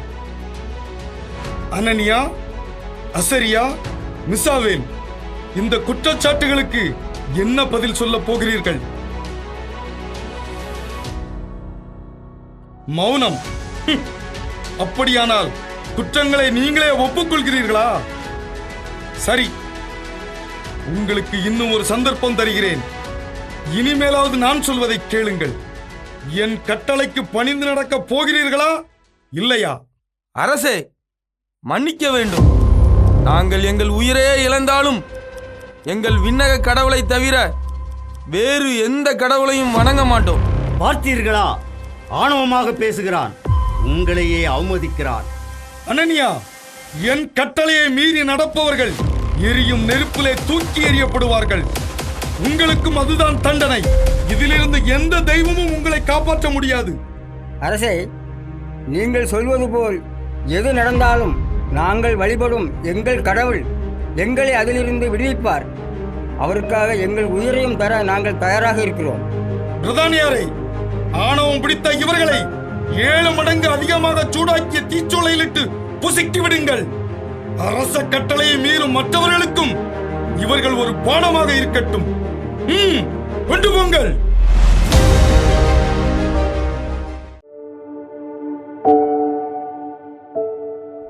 இறைவா, என்னோடு இருந்த என் நண்பர்கள் உம்மை தவிர வேறு கடவுள் இல்லை, வேறு எந்த கடவுளையும் வணங்க மாட்டோம், உண்மையான கடவுளும் நீரே என்று சொன்னதற்காக எரியும் தீச்சூளையில் தள்ளப்படும் தண்டனையை பெற்றிருக்கிறார்கள். தந்தையே, உம்மை மறவா நெஞ்சுடன் வாழும் எங்களை உம் கரங்களில் ஒப்படைக்கிறோம். எது நடந்தாலும் அதை உமக்காக ஏற்றுக்கொள்கிறோம். தானியேல், தானியேல், இறைவா, இறைவா. தானியேல், அஞ்சாதே. பெருஞ்சினத்தின் முடிவில் நிகழப்போவதை உனக்கு நான் தெரிவிக்கிறேன். நயவஞ்சகத்தின் மூலம் பொய்யும் பொருட்டையும் வளர்ப்போர் முடிவில் பரிதவிப்பார்கள். துணிவாயிரு, ஆண்டவர் என்று முன்னோடு. இறைவா,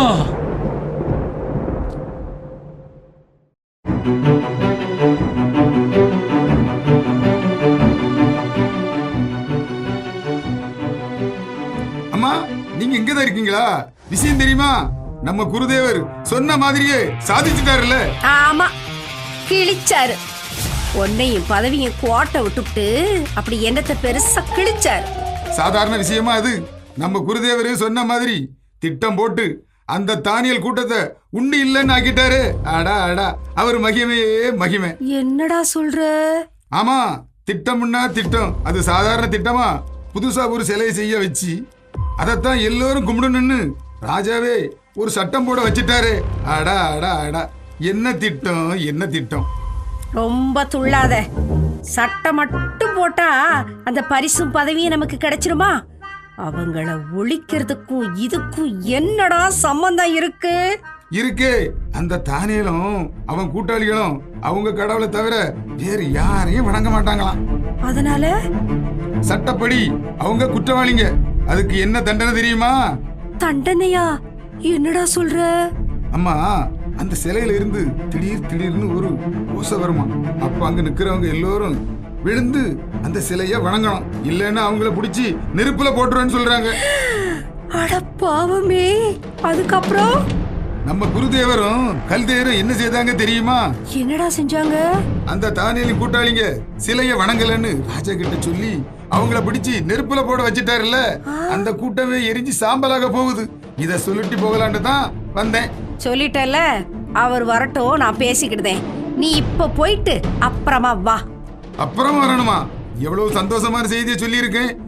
ஏதாவது தருவீங்கன்னு பார்த்தா இது சரிப்படாது.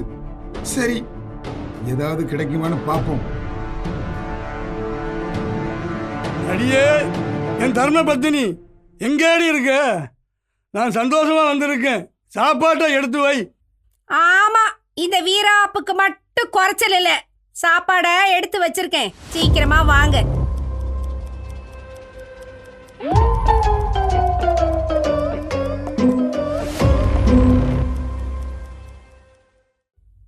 ஏங்க, சாப்பாட்டை எடுத்துட்டு போறீங்களா? சாப்பாட காணோம். இங்க வந்து சாப்பிட வேண்டியதானே, அங்கேயே எடுத்துட்டு போயிட்டீங்களா? என்னடி விளையாடுறியா? நான் இப்பதானே வந்தேன். இப்பதான் வந்தீங்களா? அப்போ சாப்பாட்டை நான் இங்க தானே வச்சேன். இங்க வச்சியா? நல்லா ஞாபகப்படுத்தி பாரு. அந்த பரிசு கிடைக்காததிலிருந்து நீ கொஞ்ச நாளா இப்படித்தான் இருக்க. அப்படிலாம் பேசாதீங்க. நான் என்ன பொய்யா சொல்றேன்? சாப்பாட்டை நான் இங்க தான் வச்சேன். ஆனா திரும்பி வந்து பார்த்தா சாப்பாடை காணோம். என்னங்க இதெல்லாம்? அப்ப சரிதான், எல்லாம் அந்த ஆவிங்களோட வேலையா தான் இருக்கும். ஆவியா? ஏங்க, உண்மையிலேயே ஆவி இருக்கா? அதுவும் நம்ம வீட்லயா? ஐயோ, எனக்கு பயமா இருக்குங்க. இந்த பாருடி, அது இருக்கிறதுனால தான் இனி நான் நிறைய சாதிக்க போறேன்.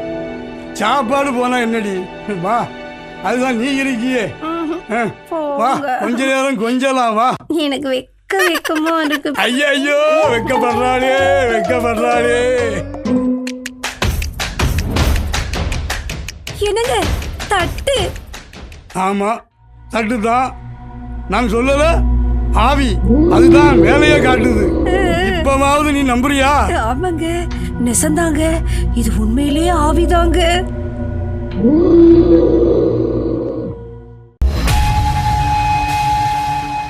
ஆணவக்காரர்கள், அகம்பாவம் பிடித்தவர்கள் இப்போது அழிய போகிறார்கள். பிரதானியாரே, அடிமைகளாக வந்து அரசனையே மயக்கி அதிகாரம் பண்ண துடித்தவர்கள் இப்போது துடிதுடித்து சாகப் போகிறார்கள். கல்தேரே, உயிரே போனாலும் நம் கடவுளை வணங்க மாட்டோம் என்றார்கள். இப்போது உரு தெரியாமல் அழியப் போகிறார்கள். அற்பர்களே, இப்போது புரிகிறதா எங்கள் திறமை? மண்டியிட மறுப்பவர்களையும் மண்டியிட வைப்பவர்கள் நாங்கள். எங்கள் சூழ்ச்சியின் பின்னால் நீங்கள் தூசுக்கு சமம். அதோ அந்த எரிகிற நெருப்பிலே உங்களை தள்ளப் போகிறோம். உங்கள் விண்ணக கடவுள் வந்து உங்களை காப்பாற்றட்டும். டேய், இந்த ராஜ துரோகிகளை அந்த நெருப்பிலை தூக்கி எரியுங்கள். செத்து மடியட்டும்.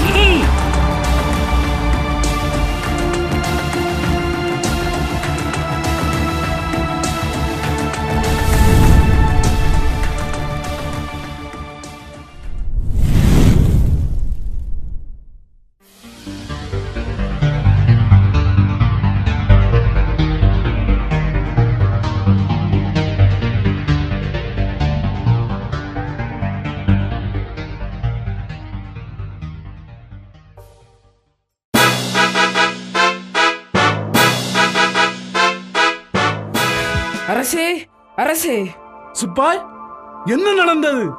ஏன் இந்த பதட்டம்? அரசே, தங்களின் கட்டளைப்படி அந்த மூவரையும் தீச்சுளையில் தள்ளினோம். ஆனால் அவர்களுக்கு எதுவும் நிகழவில்லை. தீ கூட அவர்களை தீண்டவில்லை. ஆனால் சுழன்றடிக்கும் அந்த தீச்சூளையின் வெப்பத்தை எங்களால் தாங்க முடியவில்லை. நாங்கள் ஓடி வந்து விட்டோம். எரியும் அந்த தீநாக்குகளின் நடுவில் அவர்கள் கடவுளை வணங்கியபடியே நின்று கொண்டிருக்கிறார்கள். அப்படியா? ஆச்சரியமாக இருக்கிறது. அமைச்சரே, வாருங்கள் போய் பார்க்கலாம்.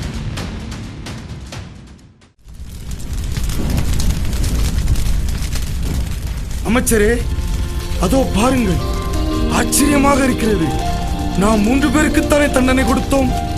அப்படியானால் அவர்களோடு நிற்கும் 4வது நபர் என்னால் நம்ப முடியவில்லை. தெய்வ மகன் போல் காட்சியளிக்கிறார். அவர் யார்? 4வது நபரா? தெய்வ மகனா? அரசே, மூவரை தவிர என் கண்களுக்கு வேறு யாரும் தெரியவில்லையே. நீங்கள் நன்றாக பாருங்கள். நன்றாக பார்த்துத்தான் சொல்கிறேன். உண்மையில் அது தெய்வ மகன் தான். அமைச்சரே, நான் தவறு செய்து விட்டேன். அனனியா, மிசாவேல், அசரியா, உன்னத கடவுளின் ஊழியர்களே, நெருப்பின் மத்தியில் நீங்கள் இருந்தது போதும். வெளியே வாருங்கள்.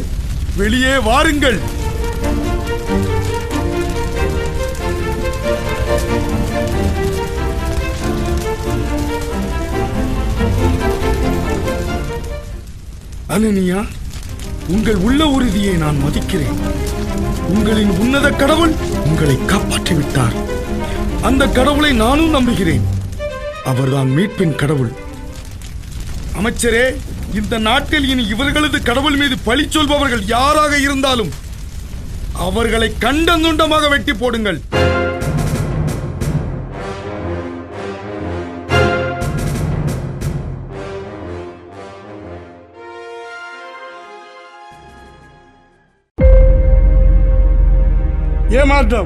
ஏமாற்றம், எல்லாமே ஏமாற்றம். ஏன் இப்படி படபடன்னு பேசுறீங்க? இப்ப என்ன நடந்தது? இனி என்ன நடக்கணும்? எல்லாமே நடந்தாச்சு. ஏமாற்றம், பெரிய ஏமாற்றம். குருதேவா, எனக்கு ஒரு சந்தேகம். நம்ம ஆவியில எல்லாம் அந்த பசங்க பின்னாடி போயிருக்குமோ? ஆவியா? அதான் தினம் சாப்பாட்டு வேளையில நம்ம வீட்டுக்கு வந்து சாப்பிட்டு தானே போகுது. ஆமா. என்னடா ஓமா? வெற்றி எல்லாம் அவங்க பக்கம்லாம் போகுது. நீங்க எதை பத்தி பேசுறீங்க? ஆமாம்மா, நம்ம குருதேவரும் கல்தேரும் சேர்ந்து திட்டம் போட்டு அந்த சண்டாள பசங்களை நெருப்புல போட்டாங்க. ஆனா அவங்க எப்படியோ தப்பிச்சிட்டாங்கம்மா. தப்பிச்சிட்டாங்களா? அது மட்டுமா, நம்ம தெய்வங்களுக்கு படைக்கும் உணவை எல்லாம் தெய்வங்கள் சாப்பிடலையா? அது பொய்ன்னு வேற நிரூபிச்சிட்டாங்க. அவமானம், பெருத்த அவமானம். குருதேவா, இருந்தாலும் இப்படியா? நம்ம அர்ச்சகர்கள் எல்லாம் சாமி மேல பழிய போட்டுட்டு அவங்க குடும்பத்தோட கும்பலம் போட்டிருக்காங்க. ஏன் உன்னையும் சேர்த்துக்கலையேன்னு சங்கடமா இருக்கா? நான் ஏன் சங்கடப்படணும்? எனக்கு தான் மகராசி நீங்க இருக்கீங்களே. என்ன சொன்ன ஒண்ணு சொல்லலையே குருதேவா. ஒருவேளை நம்ம ஆவிகளை விட பெரிய ஆவி அவங்கிட்ட இருக்குமோ? அப்படி ஒரு சந்தேகம் எனக்கும் இருக்கத்தான் செய்யுது. நம்ம வழிபாட்டுக்கு வச்சிருந்த அரக்க பாம்பை அழித்து விட்டார், நமது தெய்வங்களை பொய்யென்று ஆக்கிவிட்டார். இதெல்லாம் ஒரு சாதாரணமான மனிதனால் முடியாது. இது பாருங்க, மந்திரம் மாயா ஜாலம்னு ஏமாத்துறதுக்கும் ஒரு அளவு வேணும். இப்போ நீங்களே அதுல மாட்டிக்கிட்டு முழிக்கிறீங்க பாத்தீங்களா? சரி சரி, சாப்பாடை எடுத்து வைக்கிறேன், வந்து சாப்பிடுங்க. டேய், நான் கல்தேயரை சந்திக்கணும். நீ போய் நான் வருவதாக சொல். குருதேவருக்கு சாப்பாடு, அப்போ எனக்கு பழைய கதை தான்.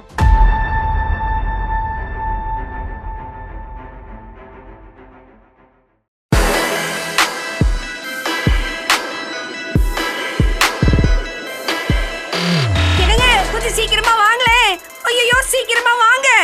அட வந்து தொலைங்களேன். அட அட அட, ஏண்டி இப்படி கத்துற? கை கால்களை கழுவி விட்டு வர வேண்டாமா? ஆமா, சாப்பாடை வச்சிருக்கேன்னு சொன்னிய, எங்கடி வச்சிருக்க? இங்கதான் வச்சேன். ஒருவேளை அந்த ஆவி வந்து சாப்பிட்டு சொல்லுதியா? அதுதான் அடிக்கடி வருது. ஆமாங்க, அடிக்கடி தான் வருது. இந்தாங்க. ஏண்டி விளையாடுறியா? சாப்பாட்டை கேட்டா கம்ப கொண்டு வந்து நிக்கிற. உன்னையும் ஆவி பிடிச்சிருச்சா? ஆமா, முதல்ல அந்த ஆவிக்கு இந்த கம்பால அடி கொடுங்க. அந்த ஆவிக்கு கொடுங்க, அப்புறமா நம்ம சாப்பிடலாம். அப்படிங்கிற கொண்டாடி இப்படி இன்னையோட உன்னையும் என்னையும் பிடிச்ச இந்த ஆவி ஒழியணும். போடுங்க அடிய, கொல்லுங்க அடி, அடிக்க அவனை, அடிக்காதீங்க, அடிக்க அடிக்க அவனை, அவனை அடிக்க. திருட்டு பயல, எஞ்சி வெளியே வர வெளியே. நீதானா அந்த ஆவி? ஏண்டா, நானே இந்த உலகத்தை ஏமாத்தி காலம் கடத்துறேன், நீ என்னையே ஏமாத்துறியா? ஏமாத்துக்கார பயல. இனிமேல் இந்த பக்கம் வந்த உன்னை நானே கொண்டுடுவேன். போடல. குருவே, என்ன மன்னிச்சிருங்க, என்ன மன்னிச்சிருங்க. இனிமேல் இப்படிப்பட்ட தப்பு பண்ண மாட்டேன். என்ன விட்டுருங்க, என்ன விட்டுருங்க. அடிக்காதீங்க, விடுங்க விடுங்க, விட்டு தொலைங்க. இதுக்கு தான் சொல்றது, அடுத்தவங்களை ஏமாத்தி வாழக்கூடாதுன்னு. எத்தனுக்கு எத்தன் வையகத்திலேயே இருப்பான். ஆமா, இந்த ஏமாத்தி பொழைக்கிற பொழப்ப இன்னையோட விடுங்க. எல்லாருக்கும் சேர்த்துதான்.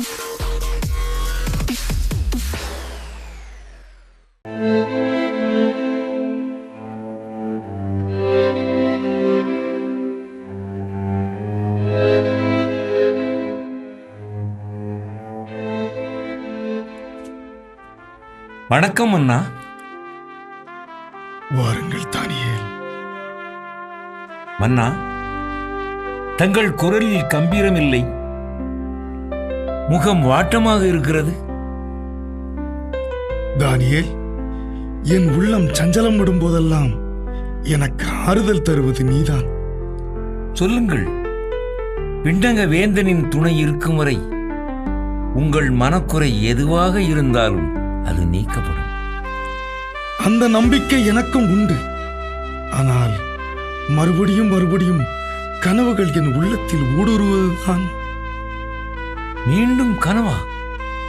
ஆம், நேற்று ஒரு கனவு கண்டேன்.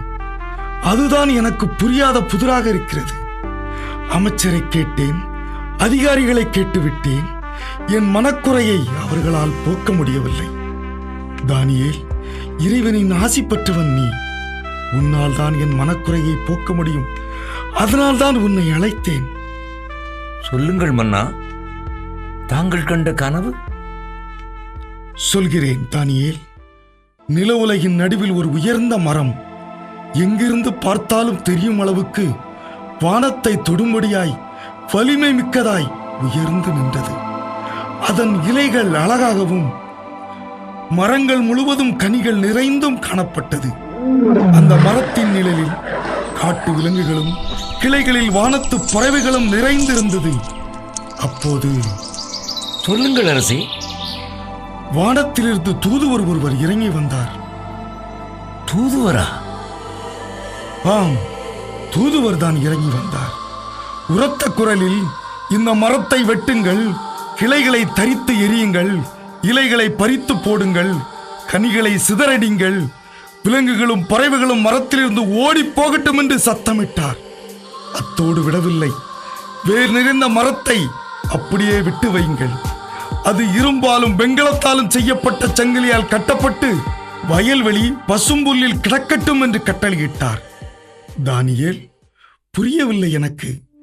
விளைவுகள் எதுவாக இருந்தாலும் பரவாயில்லை, சொல், எதற்காக இந்த கனவு? மன்னா, கலங்க வேண்டாம்.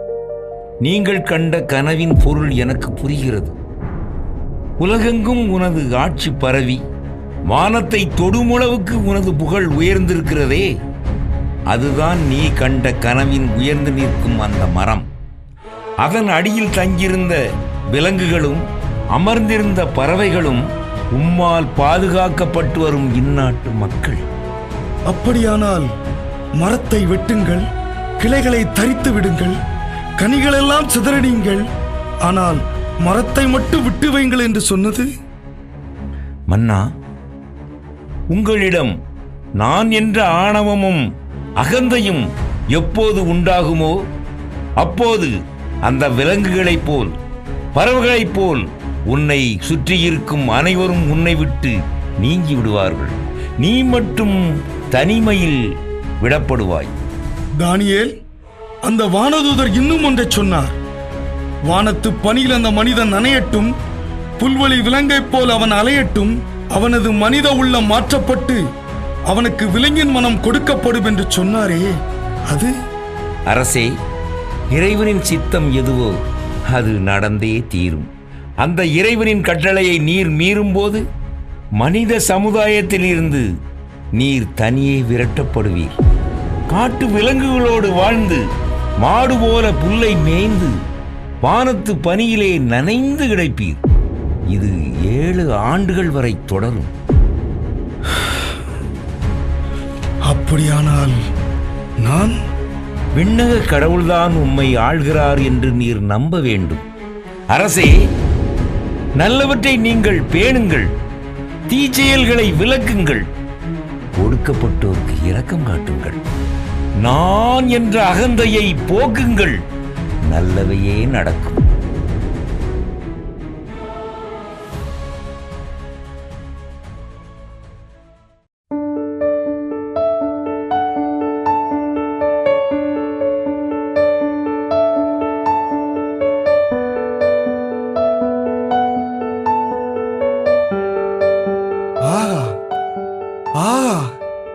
ஆஹா, வானுயர்ந்த கோபுரங்கள், வர்ணஜாலம் காட்டும் மாட மாளிகைகள், இவைகள் எல்லாம் என் வலிமையால் கட்டி எழுப்பப்பட்டவை.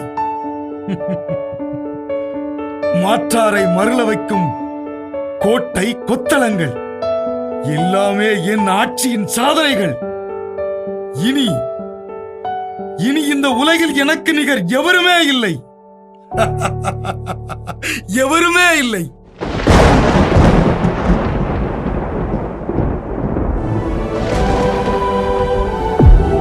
நெபுகத்நேசர், யாரது? யாரது? நெபுகத்நேசர், உனக்கு இதை சொல்லுகிறோம். மனிதர்களின் அரசை உன்னத கடவுளே ஆகிறார் என்பதை உணர நீ தவறிவிட்டார். உன்னுடைய அரசு இந்த நிமிடத்திலிருந்து உன்னிடமிருந்து அகலுகிறது. இறைவா, இறைவா, இனி நீ மனித சமுதாயத்திலிருந்து விரட்டப்படுவாய். காட்டு விலங்குகளோடு நீ வாழ்ந்து மாடு போல் புல்லை மேய்வாய். இறைவா, இறைவா, இறைவா.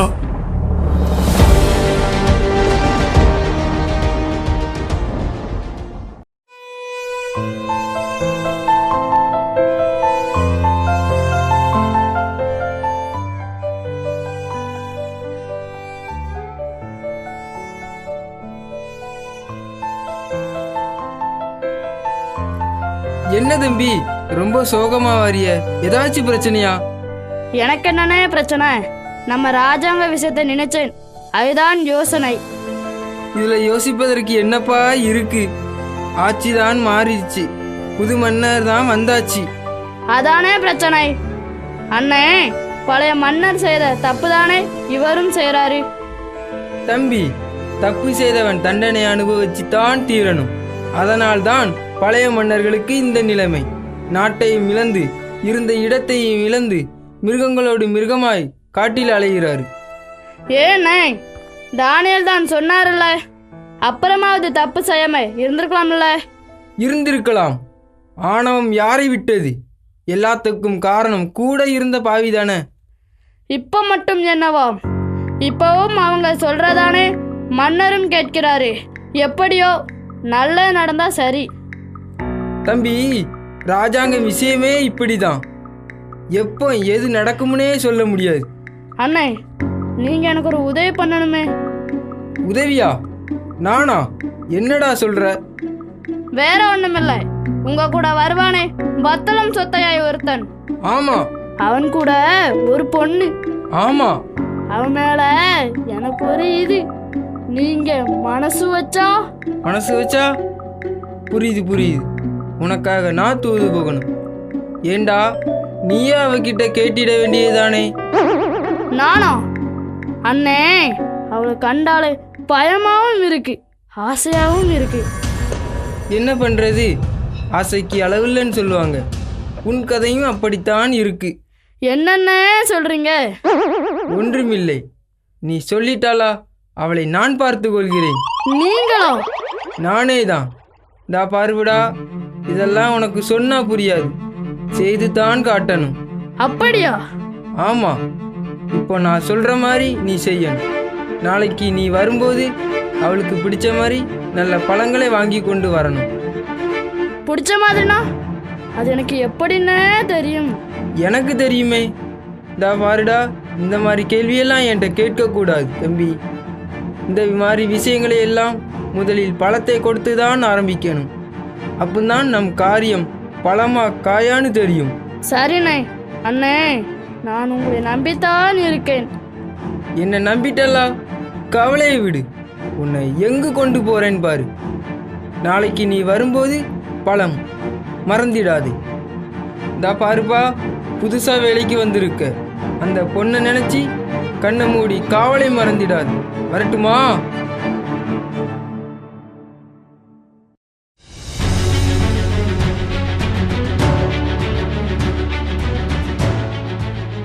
அவையோர்களே, என் தந்தைக்கு இப்படி ஒரு முடிவு ஏற்படும் என்று நான் நினைத்து கூட பார்க்கவில்லை. அவரது வீரம், ஆற்றல், இந்த சாம்ராஜ்யத்தை கட்டிக்காத்த பெருமை எல்லாமே வீணாயிற்று. என்ன குற்றம் செய்தார் அவர்? அதை நினைக்கும் போது என் நெஞ்சம் பதறுகிறது. அரசே, இதற்கெல்லாம் காரணம் உங்கள் தந்தை. அந்த யூதேயர்களுக்கு அளவுக்கு மீறி அந்தஸ்தை வழங்கியதுதான். நம் கடவுள்கள் எல்லாம் இழக்கப்பட்டார்கள். அரசின் சட்டங்கள் அவர்களுக்காக மாற்றப்பட்டது. அந்த யூதர்களின் சொல்படிதான் நம் மன்னரும் நடந்தார். அதற்கு காரணம் நம் அரசர் கண்ட கனவுதான். கனவை சொல்லியிருந்தால் நாங்களே அதற்கான விளக்கத்தை சொல்லியிருப்போம். ஆனால் அந்த தானியேல் தான் கற்ற மந்திரத்தால் மன்னரின் மனதையே மயக்கி கனவையும் அதன் விளக்கத்தையும் சொல்லி அரசரையே அவனுக்கு அடிமையாக்கி விட்டான். மன்னிக்க வேண்டும் அரசே. கல்தேயரும் பிரதானியும் சொல்வது போல் தானியேல் மாயக்காரனோ மந்திரவாதியோ அல்ல. என்னை பொறுத்தவரை தானியேல் கடவுளில் அருளை பெற்றவன். அரசே, அமைச்சர் கூறுவது முற்றிலும் உண்மைதான். அதை நேரடியாக கண்டவன் நான். மன்னா, அமைச்சரும் தளபதியும் எப்போதுமே இப்படித்தான். எதையாவது சொல்லி மன்னரின் மனதை குழப்பிக் கொண்டே இருப்பார்கள். அமைச்சரே, நமது ஆட்சியில் அந்த யூதேயர்களுக்கு உயர் பதவிகள் வழங்கியது தவறுதானே? நம் தெய்வங்கள் இருக்கும்போது அவர்களது தெய்வங்களை வணங்கவும் புகழவும் அனுமதி அளித்தது தவறுதானே? நடந்தது நடந்துவிட்டது. இனியும் அதற்கு இடம் கொடுக்க வேண்டாம். நம் நாட்டின் பெருமையை மறுபடியும் நிலைநிறுத்த வேண்டும். சொல்லுங்கள் அரசே. நம் நாட்டின் பிரதானிகள், அறிஞர் பெருமக்கள் அனைவரையும் கௌரவிக்கும் விதத்தில் ஒரு விருந்துக்கு ஏற்பாடு செய்யுங்கள். உயர்ந்த வகை பலரசங்களும் உணவு வகைகளும் அந்த விருந்தில் பரிமாறப்பட வேண்டும். விருந்தில் பரிமாற விலை உயர்ந்த பொன், வெள்ளி பாத்திரங்களுக்கு ஏற்பாடு செய்யுங்கள். அரசே, கவலை வேண்டாம்.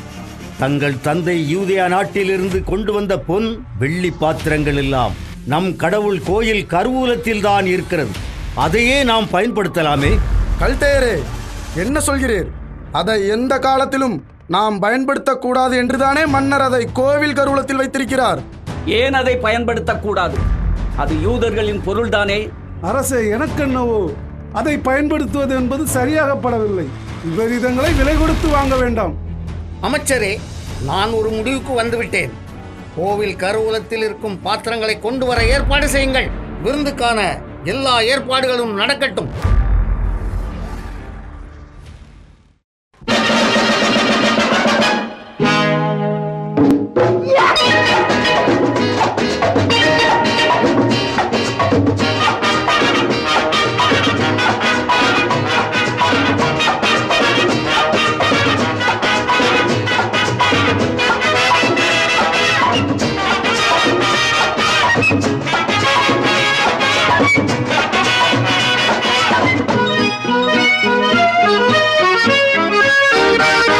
அதிசய உலகம், ரகசிய இதயம், அழகிய உருவம், இளகிய பருவம்.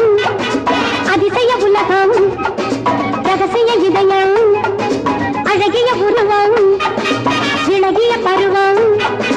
பெண்ணுலகில் நான் உன்னை அழைத்தேன், பொன்னுலகம் உன் கண்ணில் தருவேன். பெண்ணுலகில் நான் உன்னை அழைத்தேன், பொன்னுலகம் உன் கண்ணில் தருவேன். அதிசய உலகம், ரகசிய இதயம், அழகிய உருவம், இளகிய பருவம்.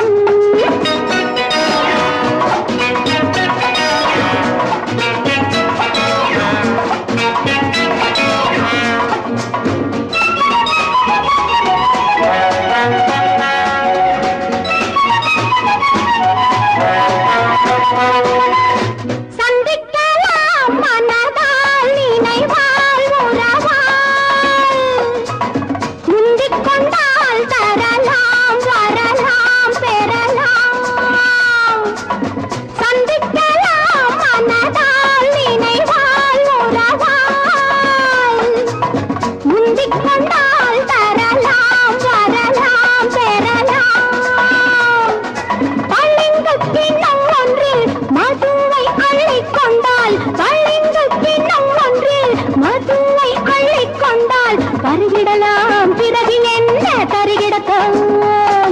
பெண்ணுலகில் நான் உன்னை அழைத்தேன், பொன்னுலகம் உன் கண்ணில் தருவேன். அதிசய உலகம், ரகசிய இதயம், அழகிய உருவம், இளகிய பருவம்.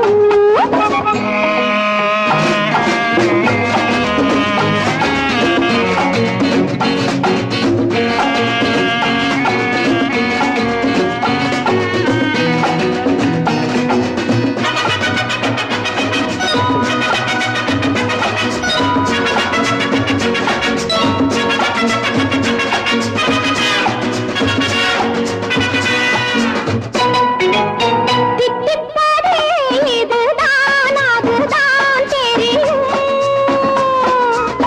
கட்டிக்கொண்டால் உலகம் முழுதும் புரியும்.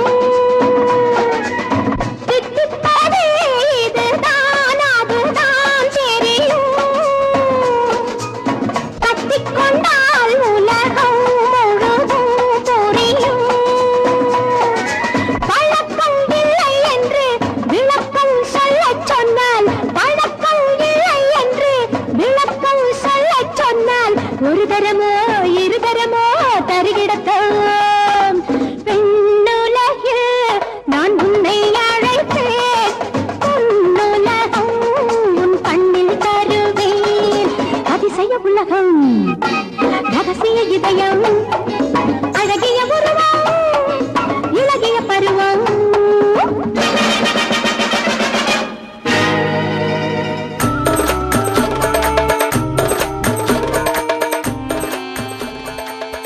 அரசே, இப்போதுதான் நமது விருந்து மண்டபம் களை கட்டியிருக்கிறது. கோவில்களில் ஆச்சாரங்களும் பூஜைகளும் தவறாமல் நடக்கிறது. நம் மன்னர் ஏற்படுத்திய பொற்சிலையிலிருந்து எக்காலம் ஒலிக்கும் போது அனைவரும் அடிபணிந்து வணங்குகிறார்கள். இனிமேல் அந்த தானியலும் அவன் கூட்டாளிகளும் அவ்வளவுதான். அரசே, நாடாளும் மன்னர் நீங்கள்.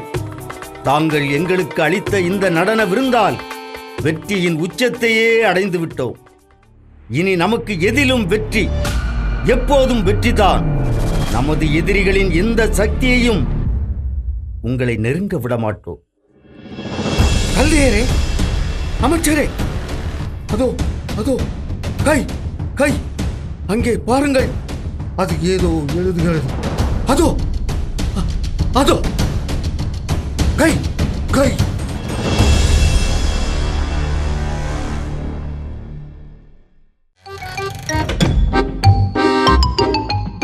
அண்ணே அண்ணே, நீதானா? ஆமா, தலையில சக்காப்பழம், இதுல என்ன வச்சிருக்க? என்னண்ணே, நீங்க தானே பொண்ணு பார்க்கும் போகும்போது வெறுங்கையோட போகக்கூடாதுன்னு சொன்னீங்க, பழத்தோட போகணும்னு சொன்னீங்க. அதுதான். முடிச்சு போட்டு கொண்டு வந்திருக்கியா? சரி, அதை கொண்டா.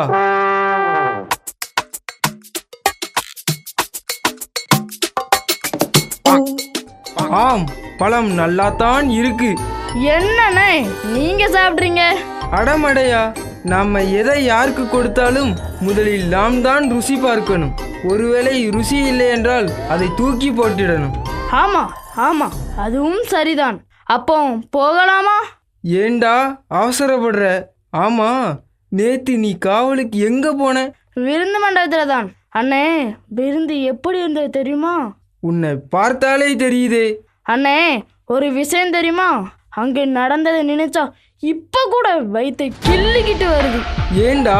அண்ணே, பழைய மன்னர் தொடக்கூடாதுன்னு பாதுகாப்பாக வச்சிருந்த பாத்திரங்களை எல்லாம் கொண்டு வந்து அதுல எதையோ ஊத்தி குடிச்சு கும்மாளம் போட்டாங்க. ஏண்டா, நம் ராஜாவுக்கு அறிவே இல்லையா? அப்படி செய்தால் அது தீட்டாயிடுமே. ஆயிடுமே என்ன? ஆயிடுச்சே. இதுக்கெல்லாம் காரணம் அந்த குடி கெடுக்கிற கூட்டம் தானே. சரி, அப்புறம்? அப்புறம் என்ன, ஒரே குடியும் கும்மாளம் தான். அப்போ திடீர்னு ஒரு கை. கையா? எங்கே? ஆமா, சுவத்திலே தான். அப்படியே வந்து ஏதேதோ எழுதிச்சு. எழுதிச்சா? என்னடா சொல்ற? ஆமாண்ணே, எல்லாரும் பயந்துட்டாங்க. என்னன்னே புரியல. அப்போ பயங்கரமான ஒரு சத்தம், மண்டபமே ஆடின மாதிரி இருந்தது. திடீர்னு பார்த்தா கையை காணல. ஐயோ, அப்புறம்? அதானே புரியல. அந்த கை என்ன எழுதிச்சு, ஏன் எழுதிச்சுன்னு இப்போ ஆராய்ச்சி பண்றாங்க. இதுக்கு தானியலை தவிர வேற யாராலும் விட சொல்ல முடியாதுன்னு அவரை கூப்பிட போறாங்க. என்ன நடக்க போகுதோ, அவர் என்ன சொல்ல போறாரோ. தம்பி, இப்போதான் எனக்கு ஞாபகம் வரும். தானியல் சொன்னால் சரியாகத்தான் இருக்கும். என்னண்ணே அப்படி சொல்றீங்க? இப்படிதான். யூதேயா நாட்டில் யோவாகின்னு ஒரு மன்னர் இருந்தார். அவருக்கு அழகான ஒரு மனைவி, சூசன்னான்னு பேரு. அவங்க மேல அங்கு இருந்த 2 கிழட்டு மூப்பர்களுக்கு ஆசை வந்துடுச்சு. அதுக்கு ராணி ஒத்துக்கவில்லை. அதனால் அந்த படுபாவிங்க மன்னர்கிட்டயே போய் ராணியும் ஒரு வாலிபனும் கள்ளத்தனமாய் அடிக்கடி தனியாக சந்திக்கிறாங்கன்னு பொய் சொல்லி ராஜாவை நம்ப வச்சிட்டாங்க. அடப்பாவமே அண்ணே, அடுத்தவன் பொண்டாட்டி மேலே ஆசை வைக்கிற தப்புன்னு அந்த மூப்பர்களுக்கு தெரியலையா? ஆசை யாரை விட்டது? ராஜாவும் யோசிக்காமல் ராணியை கல்லால் அடிச்சு கொல்ல உத்தரவு போட்டார். அப்புறம் விஷயம் தெரிஞ்ச நம் தானியல் என்ன செய்தாருன்னு தெரியுமா? அவர்தான் கடவுள் வரம் பெற்றவராச்சே. நேரா ராஜா கிட்டேயே போய் சூசன்னா, உத்தமி அவர்கள் எந்த தப்பும் செய்யல, மூப்பர்கள் தான் தப்பு செய்தாங்கன்னு சொல்லி அதை நிரூபிச்சு காட்டினார். ராஜாவுக்கு வந்துச்சே கோபம். அந்த 2 கிழடுகளையும் தீர்த்து கட்டிட்டார். அதுதான் சரி. ஆசைக்கும் ஒரு அளவு வேணும்ல. அதைத்தான் நான் உனக்கும் சொல்கிறேன். என்னன்னு சொல்றீங்க? தம்பி, அடுத்தவன் பொண்டாட்டி மேல் ஆசைப்படக்கூடாது. நீதானே சொன்ன. நீ சொன்னியே அந்த பொண்ணு, அவ வேற யாரும் இல்லை, என் கூட வருவாளே, வத்தலும் சொத்தையுமான அவன் பொண்டாட்டித்தான் அது. இந்தா பாருப்பா, ஆசைக்கு ஒரு அளவு வேணும். அளவுக்கு மீறினால் அமிர்தம் நஞ்சி. அண்ணே, என்னை மன்னிச்சிடுங்க அண்ணே. நான் தெரியாம தப்பு பண்ணிட்டேன். இனி நான் தப்பே பண்ண மாட்டேன்.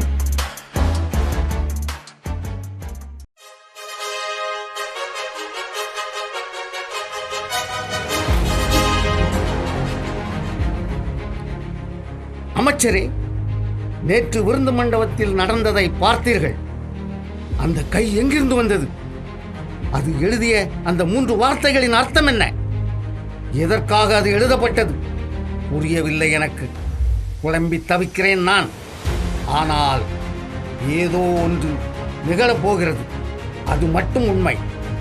பிரதானியாரே, உங்களில் யாராவது என் குழப்பத்தை தீர்த்து வைத்தால் விலை உயர்ந்த ஆபரணங்களை மட்டுமல்ல, இந்த அரசின் உயர்ந்த பதவிகளையும் அளிக்க தயாராக இருக்கிறேன்.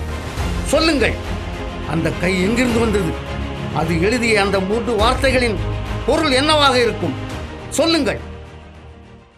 ஏன் மௌனமாக இருக்கிறீர்கள்? உங்களால் சொல்ல முடியாதா? வெட்கம், வெட்கம். என் கேள்விக்கு விடை சொல்ல இந்த பாபிலோனில் யாருமே இல்லையா? அரசே, மன்னிக்க வேண்டும். நான் நேற்றே தங்களிடம் சொன்னேன், இங்கிருப்பவர்கள் யாராலும் உங்கள் கேள்விக்கு பதில் சொல்ல முடியாது. ராணி, ஆம், உங்கள் கேள்விகளுக்கு விடை சொல்லும் ஆற்றல் அந்த ஒருவனால் மட்டுமே முடியும். நீ யாரை சொல்கிறாய்? தானியேல், உங்களால் உதாசீனம் செய்யப்பட்ட அந்த யூதேயன். அவனா? ஆம். வியத்தகு வேகமும் சிக்கல்களை தீர்க்கும் ஆற்றலும் கனவுகளுக்கும் காட்சிகளுக்கும் விளக்கம் கூறும் ஆற்றலும் வல்லமையும் பெற்றவன் அவன் ஒருவன்தான். அவன் ஒருவனால் மட்டுமே உங்கள் கேள்விகளுக்கு விடை சொல்ல முடியும். அவன் யூதேயன் அல்லவா? அரசே, ராணியார் சொல்வது உண்மைதான். உங்கள் தந்தை கண்ட கனவுகளுக்கெல்லாம் விளக்கம் சொன்னவன் தானியேல் தான். அப்படியா? அவ்வளவு ஆற்றல் மிக்கவனா அந்த யூதேயன்? யாரங்கே? அந்த தானியேல் எங்கிருந்தாலும் உடனே அழைத்து வாருங்கள்.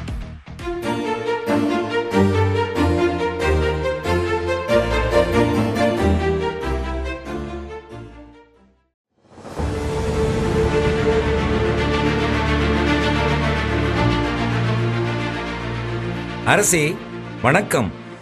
தாங்கள் அழைத்ததாக? யூதேயா நாட்டிலிருந்து என் தந்தையால் அடிமையாக கொண்டு வரப்பட்டவன் நீதானே? உன்னிடத்தில் கடவுளின் ஆற்றலும் நுண்ணறிவும் ஞானமும் இருக்கிறது என்று சொல்கிறார்களே, உண்மையா? அதோ அந்த எழுத்துக்களை பார். அதை படிக்கவோ அதன் அர்த்தத்தை சொல்லவோ யாராலும் முடியவில்லை. புரியாத வார்த்தைகள் என்கிறார்கள். எனக்கும் அப்படித்தான் தோன்றுகிறது. ஆனால் உன்னால் அதை சொல்ல முடியும் என்று ராணி சொல்கிறாள். அமைச்சரும் அப்படிதான் சொல்கிறார். அதோ பார், நீ மட்டும் இதற்கு விடை சொல்லிவிட்டால் உனக்கு ராஜ மரியாதை அளிக்கப்படும். என்ன சொல்கிறாய்? அரசே, உமது அன்பளிப்பையும் பரிசுகளையும் பட்டங்களையும் பாராட்டுக்களையும் பெற நான் இங்கு வரவில்லை. என் தந்தை விண்ணக கடவுள் ஆற்றலால் கேள்விகளுக்கு என்னால் பதில் சொல்ல முடியும். அரசே, தந்தை நெபுக்கத்நேசருக்கு பெருமைகளையும் சிறப்புகளையும் கடவுள் அளித்தார். ஆனால் உன் தந்தை ஆணவமும் செருக்கும் கொண்டு கடவுளின் கட்டளையை மறந்தார். நான் என்ற அகந்தையால் அரியணையில் இருந்து தள்ளப்பட்டு மனித சமுதாயத்திலிருந்தே விலக்கப்பட்டார். இதையெல்லாம் நீர் அறிந்திருந்தும் உள்ளத்தை தாழ்த்தி கொள்ளவில்லை. அதே ஆணவம் இருமாப்பு. அதனால் கடவுளுக்கு எதிராக உன் உள்ளத்தை உயர்த்தினாய். கடவுளின் கோயிலில் பாதுகாக்கப்பட்டு வைத்திருந்த பொருட்களை எல்லாம் கொண்டு வந்து விருந்து என்ற பெயரில் தீட்டுப்படுத்தினாய். கல்லாலும் மரத்தாலும் இரும்பாலும் செய்யப்பட்ட அர்த்தமற்ற சிலைகளை வணங்கச் செய்தாய். அதன் பயனை இப்போது நீ அனுபவிக்கப் போகிறாய். அதற்கான எச்சரிக்கைதான் அந்த எழுத்துக்கள். எச்சரிக்கையா? ஆம். அந்த கை எழுதிய 3 சொற்களும் உன் எதிரிகளை பற்றி கூறப்பட்டதுதான். என்ன? அரசருக்கு எதிரிகளா? அமைச்சரே, இந்த முதல் சொல் மேனே மேனே. அப்படி என்றால் கடவுள் உனது அரசின் நாட்களை வரையறுத்து அதை முடிவுக்கு கொண்டு வந்து விட்டார் என்று பொருள். அடுத்தது தேக்கேல். அப்படி என்றால் அரசர் தராசில் இருக்கப்பட்டு எடை குறைந்து காணப்படுகிறார் என்பதுதான்.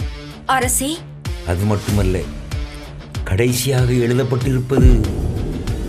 தயக்கம் வேண்டாம், சொல். எதுவாக இருந்தாலும் பரவாயில்லை. பார்ச்சித். அப்படி என்றால் இந்த அரசு பிரிக்கப்பட்டு மேரியருக்கும் பாரசீகருக்கும் கொடுக்கப்படும். தானியேல், ஆம், இதுதான் உண்மை. விண்ணக கடவுளின் கட்டளையும் அதுதான்.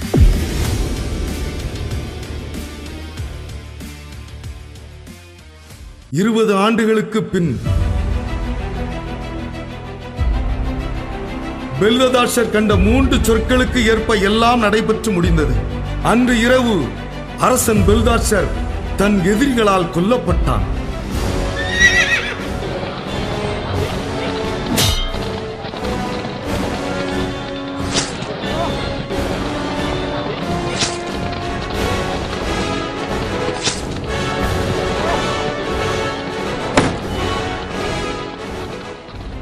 பாபிலோன் மீது மேதியரும் பாரசீகமும் படையெடுத்தனர்.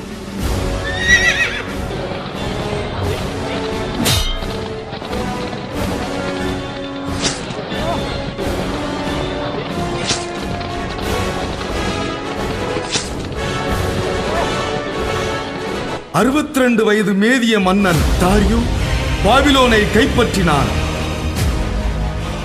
தான் கைப்பற்றிய பாபிலோனில் வரி வசூலிக்கும் உரிமையை தானியேலிடம் ஒப்படைத்தான் தாரியோ மன்னன். பின்னர் தானியேலின் நிர்வாகத் திறமையை கண்டு தன் அரசின் முழு நிர்வாகத்தையும் கவனிக்கும் பொறுப்பையும் ஒப்படைக்க விரும்பினான். அதை பொறுக்க முடியாத தாரியோ அரசின் ஆளுநரும் அமைச்சரும் அதிகாரிகளும் தானியேலின் புகழை கெடுக்கவும் மன்னரிடமிருந்து பிரிக்கவும் சதித்திட்டம் போட்டார்கள்.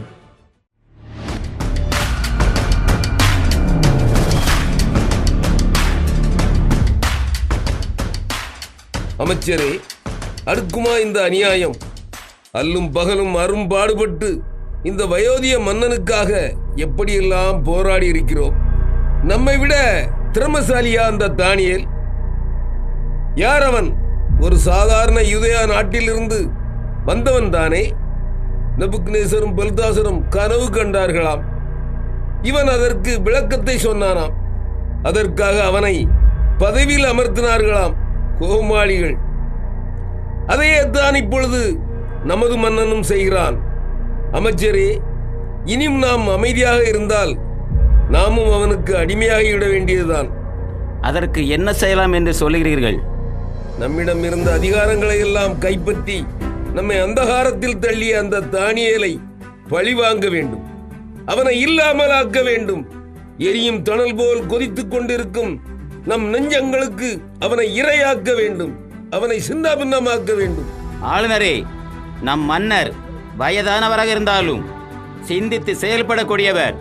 நம் சிந்தனையில் தெளிவில்லை என்றால் நம் நிலைமை அதோகதியாகிவிடும். அமைச்சரே, வழி பிறந்து விட்டது. என்ன சொல்கிறீர்கள்? அந்த தானியேல் அவன் கடவுள் மீது அளவு கடந்த பக்தி கொண்டவன், அப்படித்தானே? ஆமாம். அது போதும். அந்த பக்தியை பயன்படுத்தியே அவனை பரலோகத்துக்கு அனுப்பிவிடலாம். என்ன சொல்கிறீர்கள்? தானியேல் ஒரு நாளாவது கடவுளை தியானிக்காமல் இருக்க மாட்டான், அப்படித்தானே? புரியவில்லையே எனக்கு. புரிந்தால் நீர் ஏன் இப்படி இருக்க போகிறீர் அமைச்சரே? அவனது ஜபம்தான் நமக்கு ஜெயத்தை தரப்போகிறது. நான் சொல்வதை கவனமாக கேளும். நாம் உடனே மன்னரை சந்திக்க வேண்டும். மன்னரையா? ஆம், புகழின் உச்சியில் இருக்கும் மன்னரின் புகழ் மேலும் பரவ பக்குவமாக ஒரு திட்டத்தை மன்னரிடம் சொல்ல வேண்டும். திட்டமா? ஆம். இன்னும் 30 நாட்கள் இந்த பாபிலோனில் இருக்கும் அதிகாரி முதல் ஆண்டிகள் வரை நம் மன்னரை தவிர வேறு எந்த கடவுளையும் வணங்கக்கூடாது. தங்கள் குறையை தீர்க்கவும் வேண்டக்கூடாது. இதை மீறுபவர்கள் யாராயிருந்தாலும் அவர்கள் சிங்கத்தின் குகையிலே தள்ளப்பட வேண்டும். எப்படி இந்த திட்டம்? புரிகிறது. அதாவது மன்னரின் புகழ் பரவ செய்வதற்கு இந்த சட்டம் தேவை என்று மன்னரை நம்ப வைக்க வேண்டும். அந்த தானியேலை பொறியிலே விழ வைக்க வேண்டும். ஆம், அந்த தவஞானி தானியேல் தன்னுடைய தவத்தாலே அழிய வேண்டும். அழிந்தான் அந்த தானியேல்.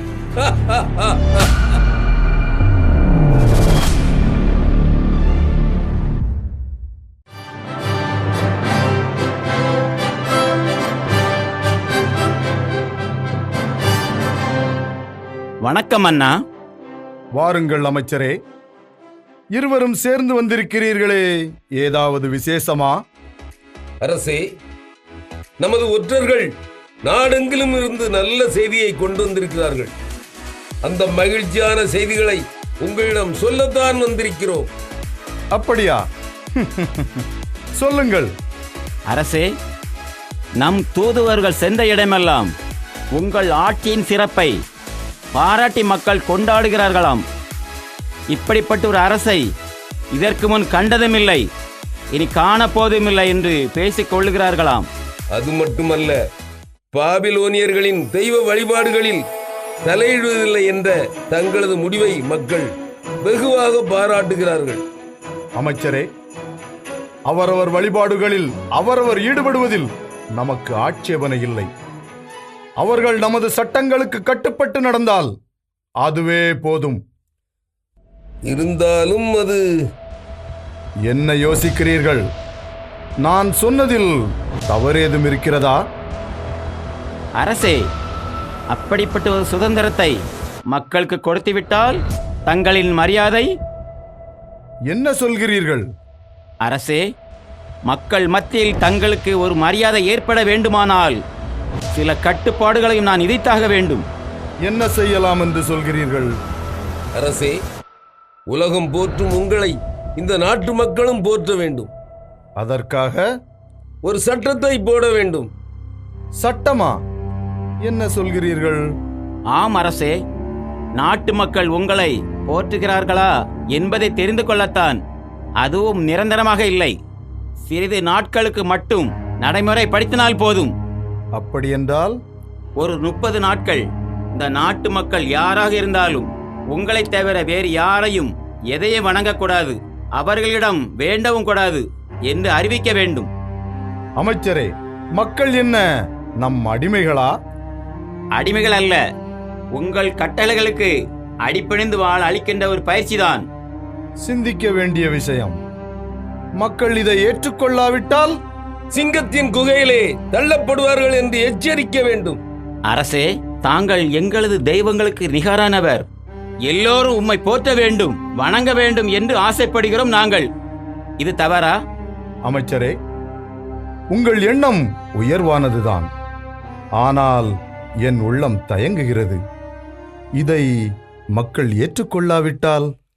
அரசே, அதை பற்றி நீங்கள் கவலைப்பட வேண்டாம். சட்டம் உங்களது, அதை நடைமுறைப்படுத்த போவது நாங்கள். இதனால் உங்களது பெருமை இந்த பாபிலோனில் உயரும். கடவுளுக்கு சமமாக நீங்கள் மதிக்கப்படுவீர்கள். சரி, அப்படியே ஆகட்டும்.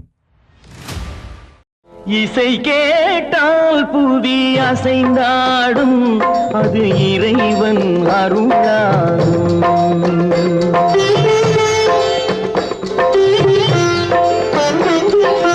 இசை கேட்டால் புவி அசைந்தாடும், அது இறைவன் அருளாகும். ஏழாம் கடலும் வானும் நிலமும் என்னுடன் விளையாடும், இசையில் இடம் உருவாகும், இசை என்னிடம் உருவாகும். இசை கேட்டால் புவி அசைந்தாடும், அது இறைவன் அருளாகும்.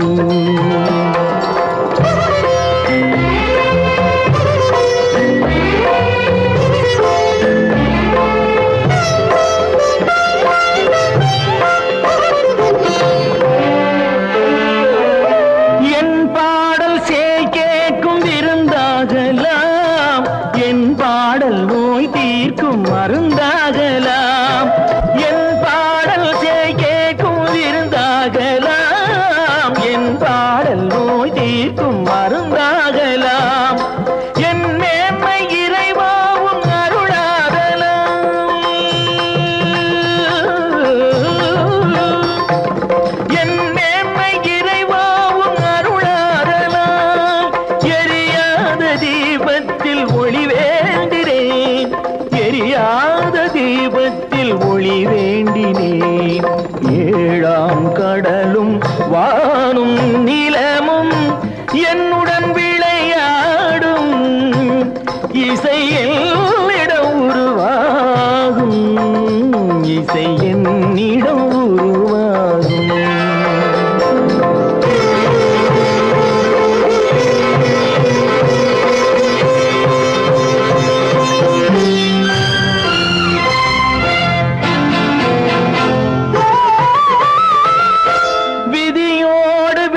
தாலாட்டும் கடலலை ஓடி ஓடி வரும் செந்தன் இசையுடன் ஆடி ஆடி வரும் தீபங்களே,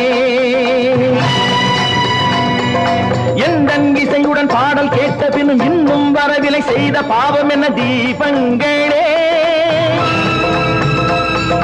கண்ணில் கனல் வர பாட வேண்டுமெனில் மின்னும் ஒளியுடன் 100 பாடல் வரும் தீபங்களே, தீபங்களே, தீபங்களே, தீபங்களே. இசை கேட்டால் புவி அசைந்தாடும், அது இறைவன் அருளாகும்.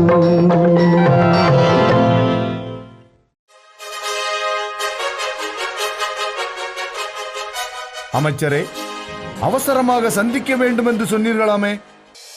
அரசே, 30 நாட்கள் வரை அரசராகிய தங்களை தவிர வேற எந்த தெய்வங்களையோ மனிதர்களையோ யாரும் வணங்கக்கூடாது, விண்ணப்பங்கள் செய்யக்கூடாது என்பதுதானே உங்கள் கட்டளை? அதுதானே சட்டம்? ஆமாம், அதில் என்ன சந்தேகம்? அவமானம், பெருத்த அவமானம். ஆளுநரே. ஆம் அரசே, சட்டத்தை கடைபிடிக்க வேண்டிய அதிகாரி அதை மீறினால்? மீறுகிறார்களா? யார் அவர்கள்? தானியேல். தானியேலா? அவர் அப்படிப்பட்டவர் அல்லவே. உங்களது இந்த நம்பிக்கைதான் அவனை ஆணவமாக நடக்க செய்கிறது. அதனால்தான் உங்கள் சட்டத்தை மதிக்காமல் நாள்தோறும் அவன் தெய்வங்களை மட்டும் வணங்குகிறான், போற்றுகிறான். அமைச்சரே, கடவுளை நம்புகிறவர் தானியேல். அவரை வணங்குவதில் தவறில்லையே. அரசே, நாம் மேதிய பாரசீக சட்டப்படி அரசர் போடும் தடை உத்தரவும் சட்டமும் மாற்றக்கூடியதல்லவே? ஆமாம். தானியேல் அந்த சட்டத்தை அல்லவா சாகடிக்கிறான். அமைச்சரே, ஏன் ஆத்திரப்படுகிறீர்கள்? அந்த அளவுக்கு என்ன குற்றத்தை செய்துவிட்டார் தானியேல்? அவரது கடவுளைத்தானே அவர் வணங்குகிறார், மற்றவர்களை கட்டாயப்படுத்தவில்லையே. மன்னா, நமக்கென்று ஒரு சட்டம், நமக்கென்று ஒரு மதம், நமக்கென்று ஒரு கடவுள். இதை மறுக்க நம்ம நாட்டில் உள்ள யாவருக்கும் உரிமை கிடையாது. அமைச்சரே, இருளை பழிப்பதை விட ஒளியை ஏற்ற முயற்சிப்பது நல்லதுதானே? நீங்கள் தானியேலை காப்பாற்ற முயற்சிக்கிறீர்கள். சட்டத்தின் முன் அனைவரும் சமம் என்பதை மறந்து பேசுகிறீர்கள். இல்லை, குற்றம் பார்க்கின் சுற்றம் இல்லை என்பார்கள். ஆனால் குற்றம் காண்பதே இப்போது உங்களுக்கு வாடிக்கையாகிவிட்டது. அரசே, சாஸ்திரங்களை கற்றவர் நீங்கள். உண்மையை இழிவுபடுத்துகிறான் அவன். இல்லை, தானியேல் அப்படிப்பட்டவன் அல்ல. மக்கள் மத்தியில் செல்வாக்கு பெற்றவன். என் மனநோய் போக்கும் மருந்தாகவும் அவன்தான் இருக்கின்றான். அதற்காக அந்த ஆணவம் பிடித்தவன் செய்வதெல்லாம் சரி என்று நாங்கள் ஏற்றுக்கொள்ள வேண்டுமா? உங்களை கௌரவப்படுத்துவதற்காகவே கொண்டு வரப்பட்டது இந்த சட்டம். அதற்கு அவமரியாதை என்றால் நாங்கள் எப்படி பொறுத்துக் கொள்ள முடியும்? அமைச்சரே, உங்கள் முடிவுதான் என்ன? அழிக்கப்பட வேண்டியவன் அவன். சட்டப்படி சிங்கத்தின் குகையிலே தள்ள வேண்டும். ஆத்திரம் வேண்டாம். அவசரப்பட்டு எந்த முடிவும் எடுக்க வேண்டாம். எதையுமே தீர விசாரிக்க வேண்டும். சபை கூடட்டும்.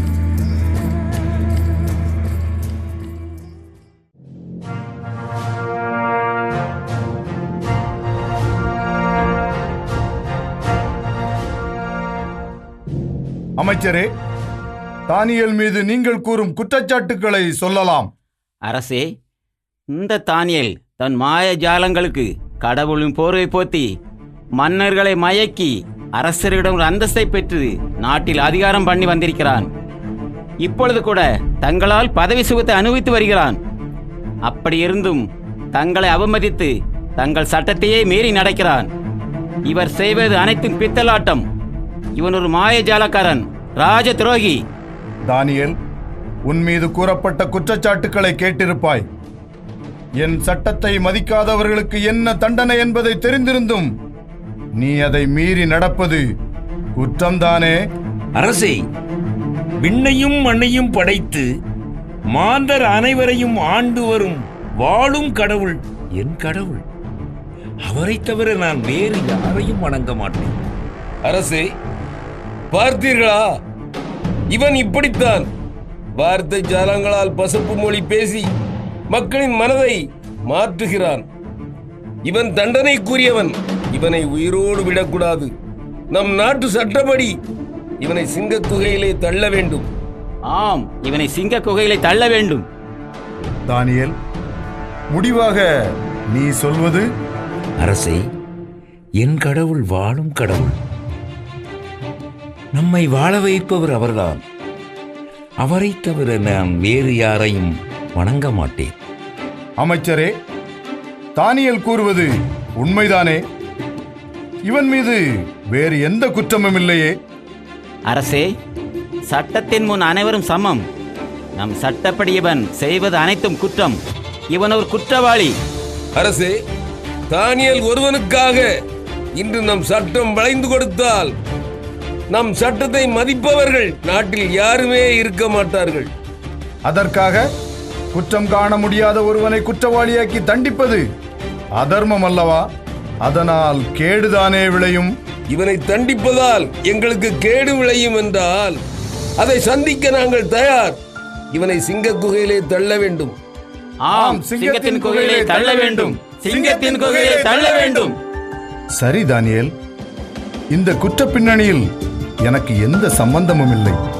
இருந்தாலும் இந்நாட்டு சட்டப்படி அவையோரின் விருப்பப்படி உன்னை தண்டிக்க உத்தரவிடுகிறேன். உன் இறைவன் உன்னை காக்கட்டும்.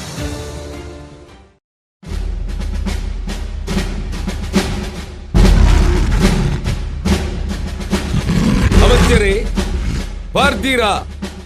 உயிருள்ள கடவுளை வணங்கிய உன்மத்தன் இப்போது உருதெரியாமல் ஆகப் போகிறான்.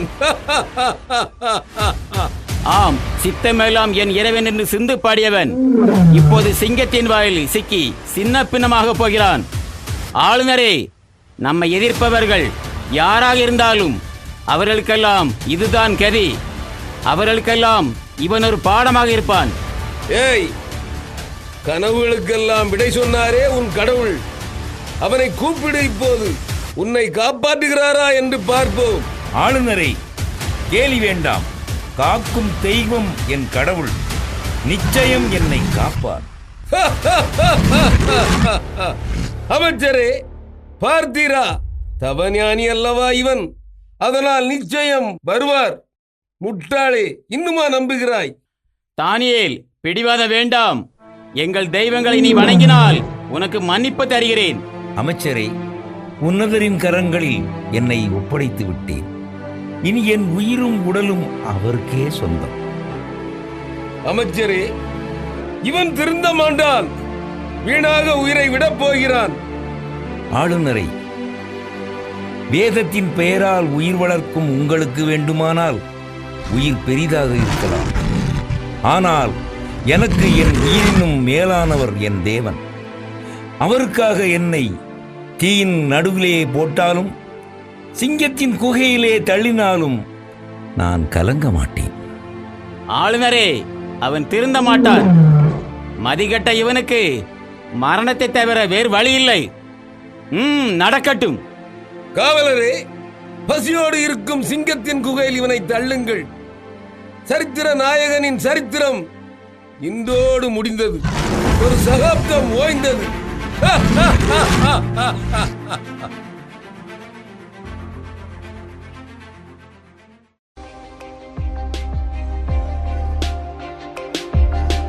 தானியேல், தவறு செய்துவிட்டேன். தானியேல், தவறு செய்துவிட்டேன். சதிகாரர்கள் பின்னிய சதிவலையில் சிக்கி தவறான சட்டத்தை போட்டுவிட்டேன். ஐயோ தானியேல், நீ என்ன பாடுபடுகிறாயோ? கடவுளே, உன் ஊழியன் தானியேலை காப்பாற்று.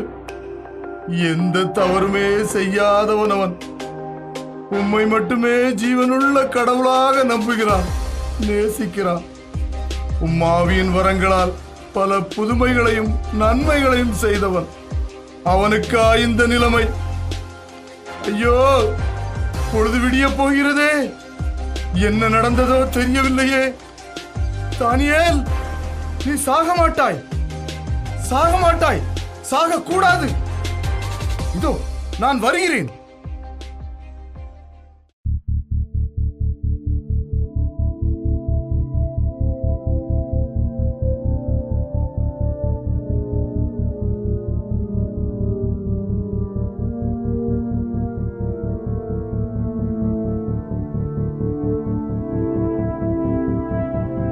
தானியேல், தானியேல், தானியேல், உண்மை கடவுளின் ஊழியனே, நீ இடைவிடாமல் வணங்கும் உன் கடவுள் உன்னை காப்பாற்றுவார் என்று நம்பினேனே.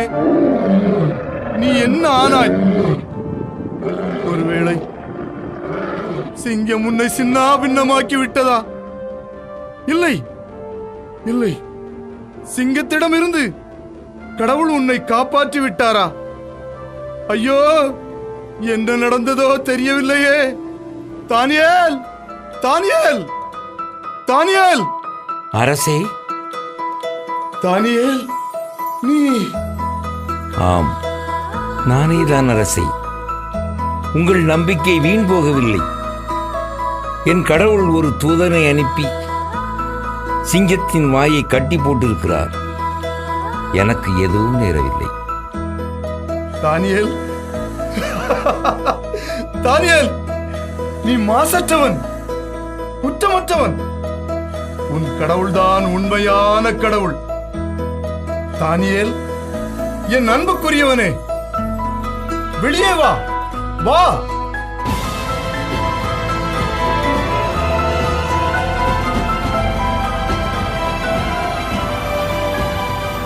அரசே. தானியேல், சிப்பாய், தானியேல் மீது குற்றம் சுமத்தி சிங்கத்தின் குகையிலே அடைக்கச் செய்த அந்த சிறு மதியாளர்களையும் அவர்களது குடும்பத்தையும் பிடித்து வந்து இந்த சிங்க குகையிலே போடுங்கள். போங்கள். தானியேல், என்னை மன்னித்து விடு. இனி இந்த நாட்டின் உண்மையான கடவுள் வாழும் உன் விண்ணக கடவுள்தான். அவரைத்தான் இந்த நாட்டு மக்கள் இனி வணங்க வேண்டும். அரசே. ஆம், அவரது ஆட்சி என்றும் அழியாதது. விண்ணிலும் மண்ணிலும் விந்தைகள் செய்யும் அவர்தான் உன்னதர். நம்மோடு இருப்பவரும் அவர்தான்.